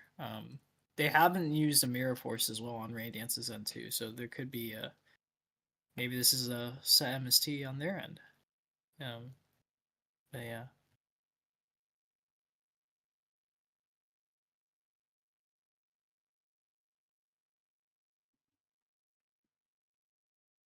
Yeah, the choice really is a painful one though. It is, yeah. Pot might be the answer. Yep, and Pot is indeed the answer. Yep. It may seem crazy, but if Raindance doesn't have a way to deal with that Bazoo, Pot's the answer. And you just got to hope that Dumptruck doesn't draw a way to deal with the Elf. It looks like Dumptruck's going to set one, set another, pass back to Raindance now. Worst case scenario, that set is a Faith, and they can get back a spell for later. But, if it's a Faith, it's a Faith. You got to sort of deal with that. Raigeki's gone. Dark Hole's gone. Nock could potentially be left in the deck, but after seeing Hayabusa, you're probably not on Nox. Oh, just a Hayabusa night. No. This is what I was saying. We're in a situation where you don't have the combo, Hayabusa can be pretty rough. Now, Dumptruck might still be winning this game here for sure, but and Jar of Greed will likely help with that. Gemini Elf of their own coming down, a hit into Raindance's Gemini Elf here. That will indeed clear. And it looks like Dumptruck's going to pass back to Raindance. Very, very intense stuff here. Yeah. And we do know about the Karibo still in Rain Dance's hand, so, you know, they do have some protection here. Gemini Elf coming down. That will Another be elf. fine by Dump Truck. Attacking for 19. And now Dump Truck's in a bit of an awkward position because they need to have a way to deal with this, have a way to get through the Karibo. And fortunately, it looks like they might not have it. They're going to set another. I mean, that will buy them some time. If that is like a Faith, that's also very good as well. Yeah. I mean, we'll have to see what Rain Dance does here. Change of heart has yet to be used. Okay. Oh, Mr. Tomato's tomato. coming down. And Tomato. Okay. yeah, I mean, you probably, okay, hitting in with Elf, I guess if it's tomato, yep. Oh. You want to do the tomato war, yep. And this will be an Makes even amount of sense. tomatoes here. So, you know, going through this war will be pretty decent for Rain Dance. Now, this does potentially give Dump Truck more of a chance to find, like, you know, Raigeki or Darkle or something, but, you know, you can do what you got to do. And just 4 cards are going to be leaving a tomato in deck, or just they're on 2 tomatoes. No, wait, they might be actually. Yeah, because they've only gone through 2. Yeah, they don't have anything banished. They also might not want to deck thin for Rain Dance as well. They might want to leave Rain Dance with a monster on field that doesn't get them a search. And if you search out No no target. Okay. That's really Wow. interesting. That is wild. Yeah. I guess, yeah. So only 1 Hayabusa for sure, unless they've got another Hayabusa in hand. Wow. Only 2 tomatoes, and yeah, that's wild. 1 Magician's Amazing. Faith. Oh. This is very, very good hand knowledge for. Yeah. Oh. Did they just? That could be the end of the game. I would, I feel like it has to be Cannon Soldier, right? Like you can't have Cannon Soldier left either. It could be in unless hand, it was in hand. Yeah. In hand. Unless that's what I'm saying. Yeah. But like it could be a cannon. Oh. Looks like Dump Truck letting the IO go, setting 2, passing back to Rain Dance, and now Rain Dance that's is in interesting. a very scary spot. You do have the Karibo to stop any, you know, damage pushes, but still a really tough spot to be in for sure. I feel like you just go all in here, or maybe you be a bit conservative about it because, you know, Mirror Force is not engraved yet, so Dump Truck could very well have a Mirror Force. It was the tomato that was it. And yeah. Oh wait. Summon the confiscation in attack position. Yeah. I mean, there should be no targets left in deck, but yeah. You right. Yep. Shuffle. God dang. Yeah, and no wonder. Tomato hitting in for 14 here, and needs a really tough spot here. Let's look at the grave. And yeah, I mean, this is there are draws that could potentially. This was over. That's the end of the game, and the pot of green was the correct choice off the painful, but yeah, I mean, that's what I was saying, where, like, you know, Hayabusa is really good if you draw the combo, but, like, if you don't, it's really awkward, and it can be kind of rough there. It can be. Yeah. If it works, it wins. Yeah, exactly, but that's it's not I'm saying. Yeah. That I'm not talking about the situation where Hayabusa is good. I'm talking about the situation where Hayabusa is bad. Yeah, it can be bad in situations and still be an effective deck. Oh, yeah, I think, like, to be fair as well. If the siding is glitched, you can either refresh, or you could potentially quit out of this match, just start a new match, just go immediately into the siding. Refresh, try again. Well, yeah, refresh is what Dump Truck's doing there. So hopefully it works. DB again, you know, it's been having a ton of lag issues lately, so it's kind of unfortunate. Yeah, but yeah. That being said, like, I think part of it too is that it seems like, well, I want to definitely see what Dump Truck's list is like, because it'll be interesting. To know, because I don't know. I feel like I don't know. It still was a risky thing, but say if they had, like, a jar, right, that would have been helpful and potentially getting them back in the game. But yeah, yeah, it's just tough. It was a tough spot to be in. A beater would have helped as well, but it would have gone through Rain Dance's Karibo at least. But, like, yeah, it was really tricky. Yeah, and this gave Rain Dance so much information on Dump Truck's deck as well. Now, Dump Truck could side drastically differently to sort of combat that information that Rain Dance got there. But it is very tough for Dump Truck because, like, yeah, I mean, it's definitely going to be an uphill battle game 3, I think. But very intense game too. And Rain is winning with 150 life points left. Whew. Showing the power of Karibo as well. Yeah. Just existing. Yeah. Confident Oh. getting fired first from Dump Truck here, so this should... Oh, and Forceful as well. And Forceful. Didn't even need to see the hand, just being like, I know there are 2 cards that I want to take out of that hand, so, let's just go,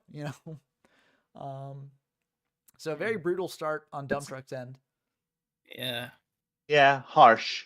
Not impossible, but Oh, it'll yeah, for depend sure. on I mean, Dump Truck's hand. As we mentioned earlier, you can come back from the hand rips, but it is just very, very difficult, especially when there are 2 of them, and 2 of them that get to pick and choose what gets sent back. So which getting sent back to deck, and Reborn being discarded here, and it looks like Rain Dance is left with a Gemini Elf, a Fisher, and an MST there. So, yeah, it's not the most overwhelming hand there left for... it's okay. Rain Dance. Yeah, it's not bad, but I'm saying it's not the most overwhelming hand. Yeah, that set is MST bait, potentially. It might be It Jar of could Greed or also just something. be like, I don't think you're going to go for this MST on my lone back row that you don't know about. So it's going to be fine. I feel like if you're Rain Dance, you probably just save the MST for Dump Truck's better back row anyways. But we'll have to see what Rain Dance does here.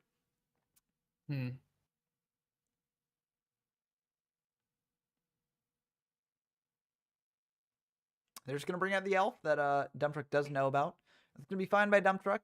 And yeah, they're just going to hit in. I mean, if it's Tomato, at least... Oh, it's Mamanga. Okay, that's pretty good. So it looks like they brought in Mamangas Killer for game Squirrels. 3, because the Mamangas were not in the deck Squirrels. game 2. So, brought it in game 3. And that's going to give them a potential good life point gain here. Yeah. Good life point lead.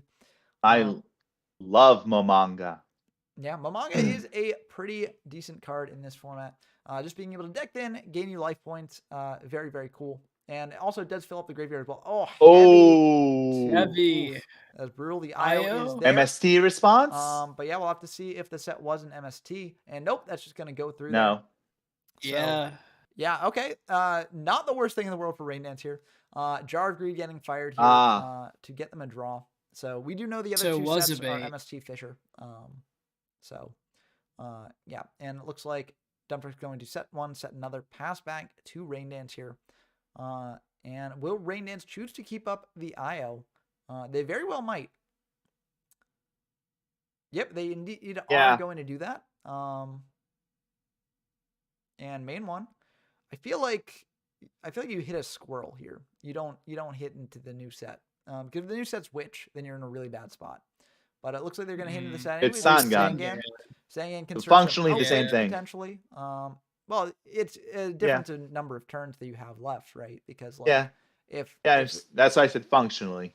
It's functionally you're getting into that deck. Yeah, you're getting to that eventually, but there's a big difference between having the next turn and having the following turn, which is why I said that. I think it is an important decision to make. But anyways, Denver's going to set one, very likely the Witch of the Black Forest. And now Rain Dance needs to think, do I keep this IO up or not? Unless they have a powerful spell play to make. It looks, yep, they are indeed going to pay that 7. I think you just attack into a Mamanga here. Just get monster off field. It's annoying because, Dump Truck will gain 1,000 from this. But I think you just got to eat through the board at some point, and you don't want them to search off the Witch. So, yep, they are indeed going to hit into Mamanga there.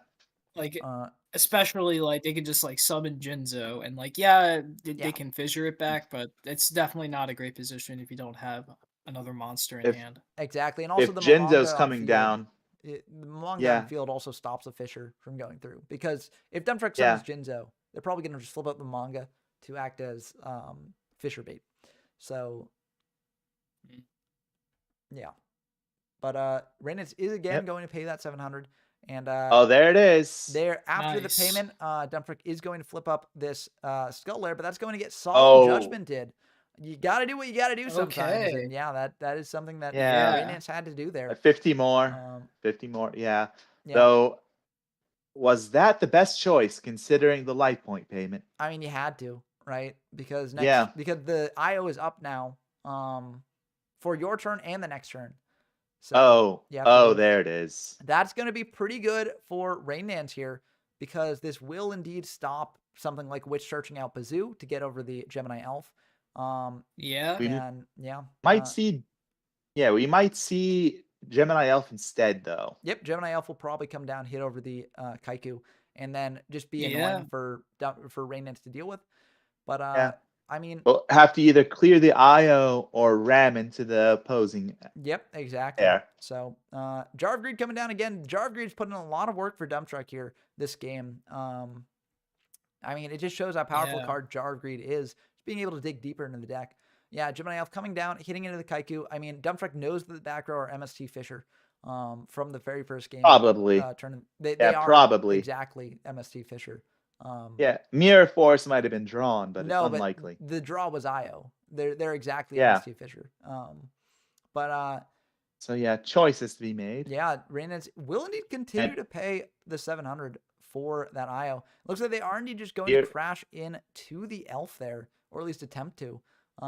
And that will indeed go through. So they probably have another monster in hand if they're doing that. No, they're not. Okay, that is very interesting to me. I feel like risky. Yeah, I feel like in that case you just let the IO a go second. Fisher, but yeah. Gemini Elf tagging in here for 1950, and Dump Truck does. Karibo. Okay, yep, so that makes some sense why they're doing that. And now will they pay for the IO? Big debate here. Depends on what they got in hand for sure. But very tricky. They are going to let that IO go. I think that makes a lot of sense. Yeah. Then they're going to has to fissure this away. Elf. That will indeed go through there. And they've got a bit of an uphill battle here, for sure. So like last game. Yep, but this time Dump Truck has way more cards in hand. So it's a bit different here, but let's see what Dump Truck does. Yeah. Painful Choice is going to be very, very good for Dump Truck here. Wow. Yeah, sending 5. Yeah. They're probably this really could end the game. I feel like you just give them huge. Honestly. Yeah, huge card advantage for Dump Truck now. Yeah.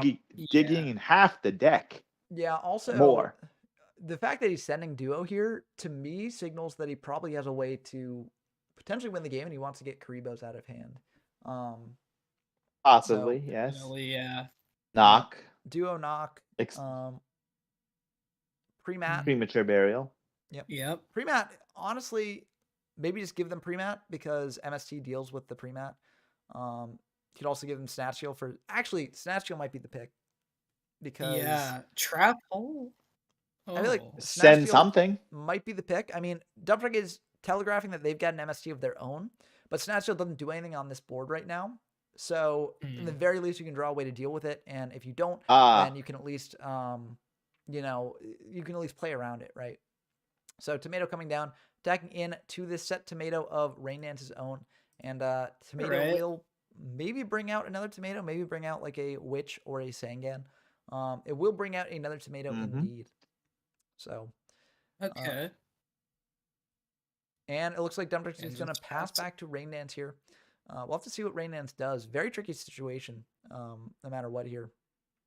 So, they are going to go to main 1, and I'm not really sure how many ways they've got out of this. Because if I'm Raynance, I have the hard read that Dump Truck has an MST for my MST, right? Bazoo's going to be pretty good. Dump Truck asking Prio. You don't want to Prio this. Almost every time you don't want to Prio this, yeah. And Trap Hole will get fired there on the Bazoo, clearing that away. So that makes a Snatch potentially a game-winning card here. Yeah, and it looks like Raynance going to set 1. Probably not going to crash. Yep, just switch the Tomato to defense. Yeah. And pass back to Dump Truck there. Snatch Shield getting fired on the Tomato. So this means that the set must not be an MST. Because otherwise, you just fired the MST on their MST beforehand. There it is. Unless the or he has change of heart. Firing.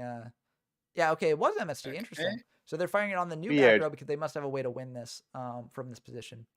Or not. Okay. I feel like you fire MST on the card is MST, then fire Snatch Shield on the Tomato, and then you just win the game from that position. But or risk it. Well, it's not really that because much Mirror Force. Yeah. Because if it's Mirror Force, right? Mirror Force is the only thing that really stops you there. And if it's Mirror Force, you're clearing away their monster either way, right? So you are feeling fine because you've cleared their entire board, and they don't have anything to do from that position. Yeah. Here, the life it's point trickier. Yeah, the life point advantage is Oh, I Dark see Hole is what's going to be going really on good now. here. PJ Arts Darkness brings up a good point. Only time one may want to prio Bazoo is if opponent can call the haunted Kaiku. That's very true.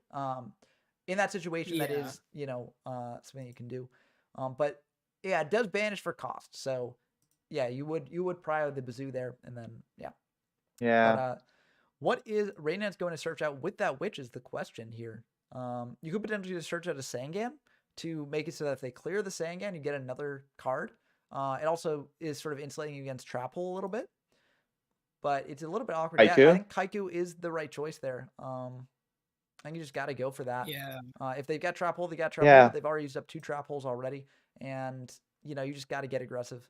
Kaiku will come down here. That's going to be fine on Dump Truck's end, and this Kaiku will try and attack in, try and banish some cards from grave. Let's see if Dump Truck lets that go through it. They've got a Mirror Force set, so we'll it's clear the the Kaiku mirror. here.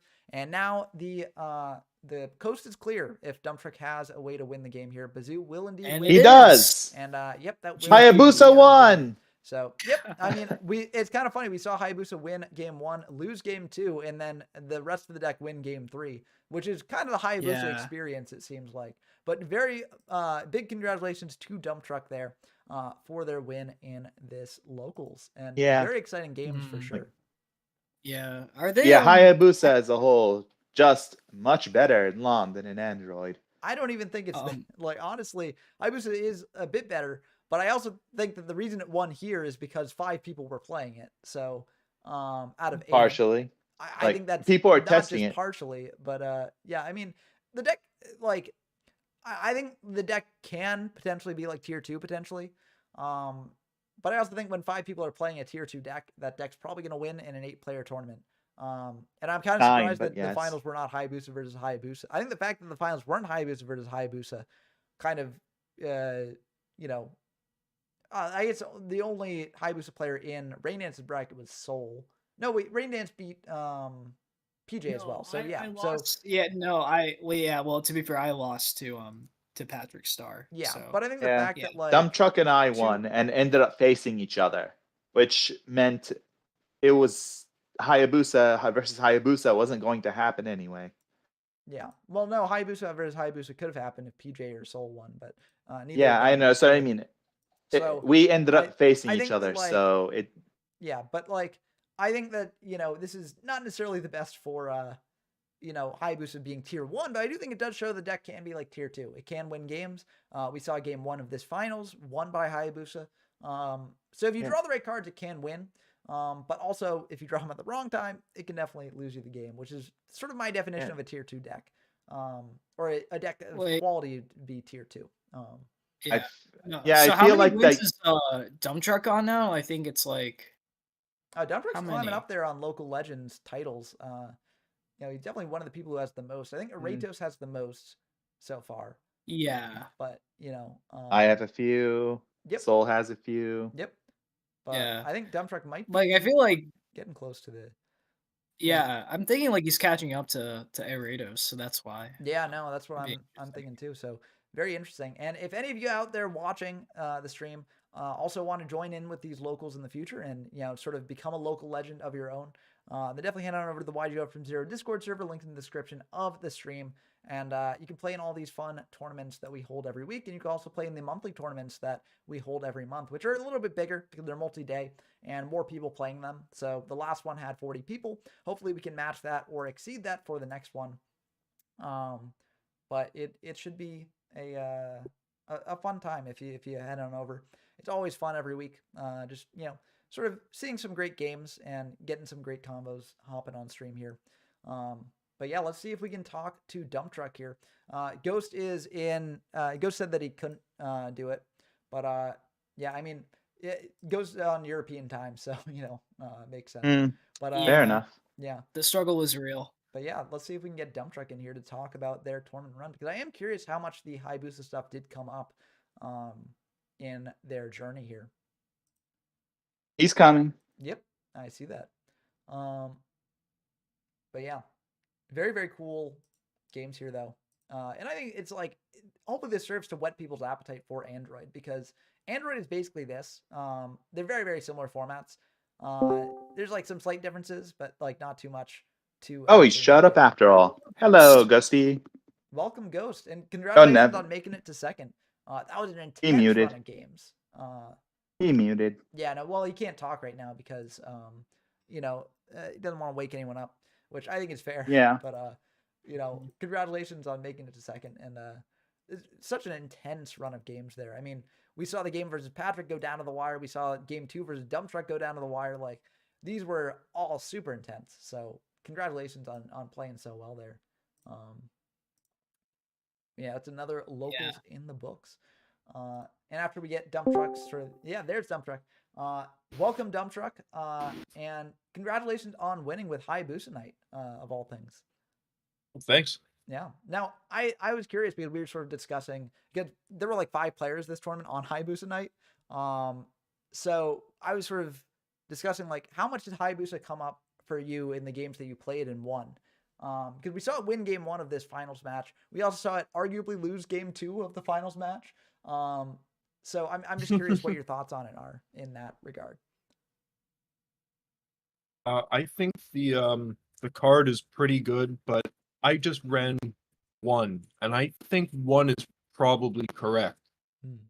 1 Hayabusa, 3 Mage Power. That was the entirety of my kind of Hayabusa OTK package. Going in harder, I think, gives you a lot more cards that, need other cards that you can't just use by themselves. Makes it a bit brickier. I don't know. What do you guys think? You can work with 2 Hayabusa Night. Well, the reason I think 2 at most is probably like would be. That's the I max. would agree. You wouldn't want to like go higher than that, but I think well, in terms of like.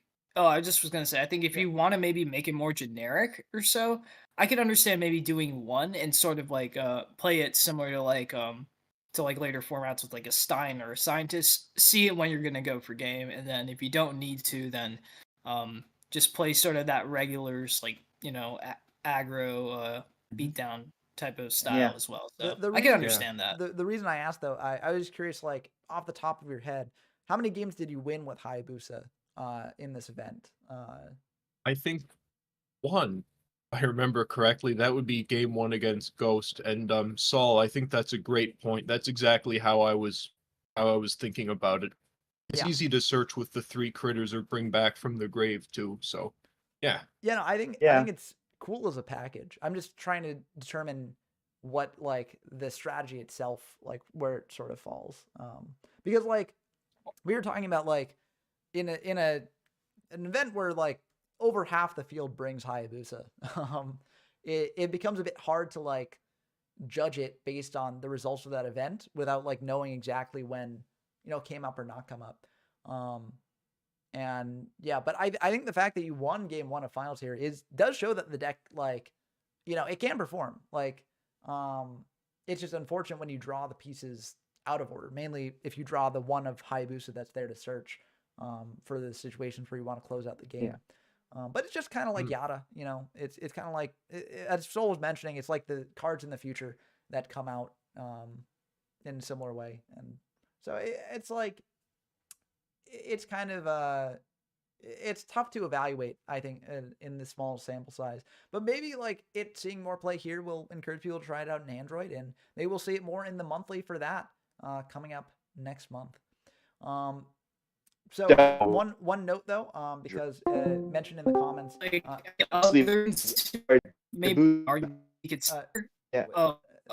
everyone's sort of cutting in and out. Got like laggy. Sorry. There was some like there was something. But anyways, I just want to mention a comment that was on the YouTube. PGR Darkness says Dump Truck and Aratus are actually tied for locals wins now at 4. So congratulations on being tied for the lead, Dump Truck.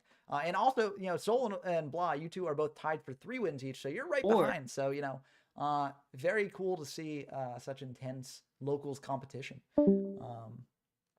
But yeah, so congratulations. Testing. Yep. Yeah. Luckily, it was on my end. Something was going wrong. Sorry. Yeah. Well, it shouldn't be that big of a deal because I'm probably gonna wrap up the locals sometime soon. But I just wanted to sort of ask everyone who played here, honestly, had this format, like playing this locals here, What's your opinions on this format versus Android? Like, do you think that they're basically the same? Do you prefer this one to Android? Do you prefer Android to this one? What are your thoughts on it? I like this format more, actually, Okay. mostly because it's a bit more flexible. Like in Android, it's until someone figures something out, BS or bust. Equip aggro exists, but as you argued earlier, it might not be tier 1. But in this format, you just have more options. It's more flexible. It's not just going into BS and you're automatically going to win. Well, so part of the reason, Elusive Mirror brings up a good point in the comments. You can't really draw much conclusions at all from these small sample sizes, to be frank. And PJ Art to Darkness, points up as well. Oh, actually, PJ miscounted. It's actually Dump Truck's 5th win. So actually, I think Dump Truck might be in the lead for Locals Legends. Yay! I think we're tied. Dang. Oh, you're tied I think at we're 5. tied. We're Hooray. 5 Yeah, and 5. we're both Sorry, at I 5. was cutting out with my connection when you were talking about that a minute ago, so I don't think I caught you. But yeah, I'm pretty sure we're 5 and 5. Very cool. Oh, so okay. Very Yeah, no, intense. But like I had a feeling actually because like it felt like it seemed like at least Arados and Dump Truck were winning a bit more. So that makes sense. Yeah. Regardless, But, they're both in first place. Yeah. Yay! So congratulations to both of you. Yeah. And I want to point Thanks. out also, Elusive Mirror says takes time in a lot of competitive tournaments. I don't want people to watch this stream and sort of take away that like, oh, the Beast Spellcaster deck that is sort of topped Android format is generally viewed as the best deck there. Is not by far and away the best deck in LON format because we just don't know at this point. Like there's a lot of room to experiment for sure.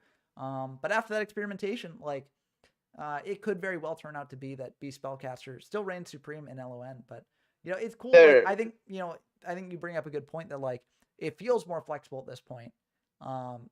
Because people haven't really experimented with it as much. So if you want a more like flexible experience with Android and like you want to try something else, you could potentially try it out and head on over to the YGO from Zero Discord server to do that.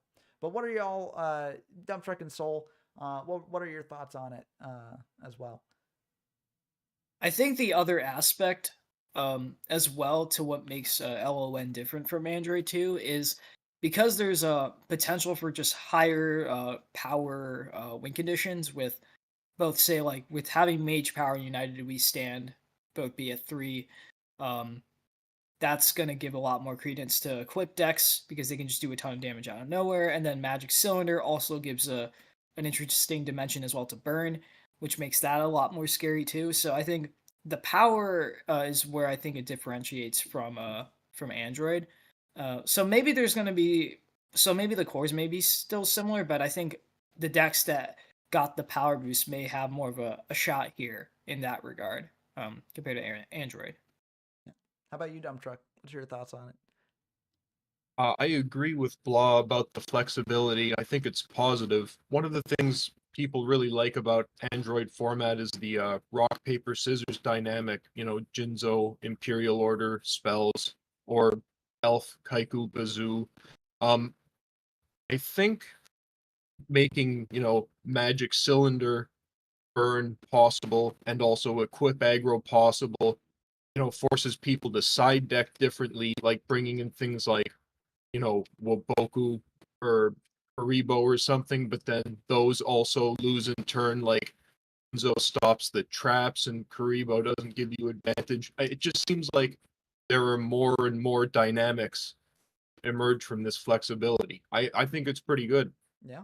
No, and hopefully people out there watching, are encouraged to try it for themselves as well. Android is the big tournament, and it's the sort of official one that people play. Because this is like a hypothetical one. There weren't really any events for it that people know of, and the cards weren't legal until locals. the ban list came out. It was just locals. Yes, but again, like when I mention events, I'm talking about like bigger official tournaments Toys R Us, Duelist King, yada yada. Yeah, that people actually build formats around. So a lot of people, since that's their definition of a format, they don't count this as a real format, but it's something you can potentially play. And it's why I called it a hypothetical format. But it's still very fun. And if you do want to try it out, then head on over to the Discord server. Also, if you enjoy this sort of content, please do subscribe to the channel. I release a fair amount of gameplay videos for these old classic Yu-Gi-Oh formats. And yeah, we're currently exploring Chaos, and it's been a blast. And we're going to be holding more of these locals, more of these big tournaments in the future. Not necessarily for LON, but we are going to be holding more for Android coming up. So if you enjoy that format, and it's a very popular DM era format, then definitely do that. But with that out of the way, I'm probably going to sign off here. Thank you all for playing and bringing such cool decks and showing that this format is really fun to play, even though no one really does play it.